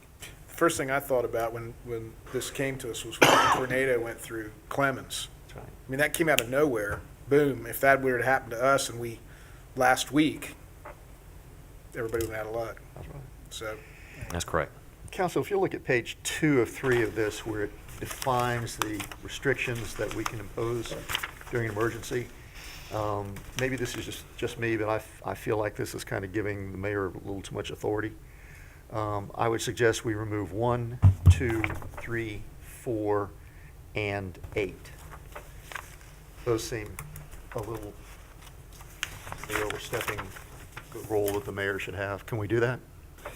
You could. I would recommend keeping everything, though. We would? This is just, Bo wants to speak to it. Hold on. I'd just say this entails not merely situations where we have potential weather events, but there could be other kinds of events, man-made events. There's references here to rioting and those sorts of things. We don't ever anticipate that sort of thing happening here, but in the event that we have that sort of thing, we just want to, the ordinance is designed to give you the full panoply of potential things, not suggesting that you do any of them for any particular situation. So I would be in agreement with the manager that I would prefer that you have abilities and not use them than to need them and not have them. Okay, everybody fine with that? Good. Okay. Entertain a motion, council members. So moved. Second. Mr. Smith makes a motion, Ms. Gallman makes a second. Any further discussion? All those in favor, please say aye. Aye. Any opposed? Thank you, you're unanimous. You just gave me a whole lot of power, or whoever the mayor may be. I will use it wisely and Wisely. sparingly. Okay, now we need to go ahead and make the declaration. Is that correct? Yes, sir. Ladies and gentlemen, let me reiterate this at home. We are not making a declaration of a state of emergency because we actually are incurring one as we speak. However, it's necessary for us, should something happen and we need to contract services or expend money, that we will be eligible for reimbursement from the Federal Emergency Management Agency. Is that correct? That's right. Okay. Entertain a motion, council? So moved.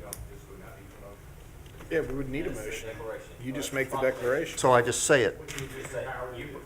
Okay, well, then, considering what the context that I just put it in, we will proclaim a state of emergency for the municipality of Louisville for the near term. And we have every intention in a short period of time to remove that declaration of a state of emergency. And that is for proclamation 2018005. Yes. Let the record reflect it took place at 10:55 p.m. Yeah. So, That actually is a requirement that we have to send in. Thank you. Send the cards and letters to Bohauf. Events at Shalford Square, Hank. Okay, we canceled the movie night for tomorrow night. Why? Yeah, why? Yeah, I wonder. We're going to attempt to do that next week on Friday, if weather and circumstances permit. That would be the Star Wars movie, The Last Jedi. Moving forward to Saturday the 22nd, we have a concert, Kids in America. That's an 80s tribute band. A little further, I'm going to get into, I guess, one of them in October, because I don't like it too far ahead. On October 13th, we're going to have, I think it's our second annual Bluegrass Festival, and that'll be Saturday the 13th. Very good. Okay. Mike? Yes, sir. I believe under manager's report, he was going to talk about emergency procedures. Yes, we are. Thank you very much. And I was just Before we getting open up to to the that. We public. have massive scribbling on my notes. Ladies and gentlemen, we did ask the manager and staff to put together a synopsis of what we plan to do as custom should we have an emergency in Louisville. Hank, and if you'll take it just a few minutes and share that. Yeah, I'm going to give this, because I had Jeannie Taylor create this for me, so I thought a little bit about skimming over, but seeing she put so much effort into coming up with this, I'm going to give you the full blow. For before the storm, we've created a Hurricane Florence emergency preparedness page. This is on the town's website, and this is under the resident section for the website. In addition, a clickable banner is on the front page of the town website so that residents can be directed to the web page directly with one click. And then the Hurricane Florence emergency preparedness page includes information regarding steps the town has taken to reduce storm impact. For us, that includes things like cleaning off storm drain tops, reducing lake levels for the MSD. I believe the fire department helped us out with the same thing for Shalford Lakes. We have updated on current town events and what should people do now, and then where to go to get real-time information from the town and other sources such as Ready Forsyth and Ready NC app. Who to call for certain hazards such as trees down, power outages, gas leaks, flooding, etc. Information has been posted to social media regarding the web page and other sources of information in preparation for the storm. For Louisville Connect, a message will be sent to residents on Friday. That'll be tomorrow, just a few hours from now, with information regarding resources for information regarding updates from the town's Facebook page and website, and what numbers to call in cases of emergencies, trees down, power outages, etc. During the storm, updates will be posted to the town's Facebook page and Hurricane Florence emergency preparedness webpage, as long as power and internet remain. We are prepared to answer residents' questions and comments via Facebook, posting about any hazardous road conditions, updates from the Louisville Fire Department, the NCDOT, Duke Energy, etc. affecting the Louisville area. After the storm, updates will continue to be posted to the town's Facebook page and Hurricane Florence emergency preparedness page as soon as power and internet are restored, if we've lost them, and regarding any hazards or storm-related delays or information pertinent to residents. Very good. Any questions for Hank? Just a quick one, Hank. Are we going to be in a position to continue to support that past 5 p.m. tomorrow? Can you say that last part? Are we going to be in a position to continue to support all those nice things you described that we're doing past 5 p.m. tomorrow and before 8 o'clock Monday? I.e., Yes, we will. I mean, the staff is going to continue to monitor with the fire department, the other agencies, and continue to put it out on our webpage even over the weekend. Keep Yes, it sir, current. we will. Okay, Yeah, we'll keep up that with was it. my point. Yes, sir. Yeah. Okay. Very good. Good job. Jeannie, thank you for the work on this.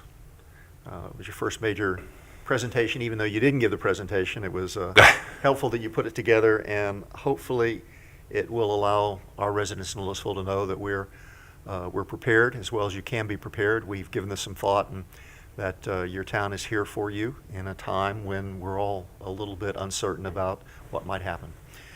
We're at the second opportunity for anybody to speak at the public forum. Anybody left who would like to speak? If not, council members, any? We did have approvals at briefing. We've missed that one. Well, that's right. Okay, so yeah, I think you only had one other thing. Yeah, we which had was a the proclamation Yeah. 2018004 proclaiming September 9th, 2018 through September 15th, 2018 as National Suicide Prevention Week. Thank you. For once, Mr. Franklin hurried me before we cleared the agenda. I won't know, because I want to mention to you, Mike, since we're on TV, you may want to mention something about the 950 bike riders that's going to be tooling through our town on September 22nd and 23rd. Yes, we do. We do it's a ride for muscular sclerosis? Yeah, MS, yeah. MS. Okay. And it's going to be on Sunday. There's going to be Saturday and Sunday. Saturday and Sunday. Hopefully, it won't interfere too much with your course of business. This is a great cause. Louisville's known as a wonderful place to come bike. They're going to raise thousands and thousands of dollars, I'm certain. So with your indulgence and your patience, we're part of a very good thing that is going to help a lot of people. Very good. Now, any public comments? Council, any closing comments? Very good. With that, we'll entertain a motion to adjourn. But still motion. awake. That one really wants to go away. I'm loving it. Ms. Motion to- Gallman makes the motion, and I think Mr. Smith made the second. Ladies and gentlemen, thank you very much for watching at home. A number of you stayed with us this entire time. We're always pleased when you take time to pay attention to your town government. With that, all in favor of adjournment, please say aye. Aye. Any opposed? Thank you. We're adjourned.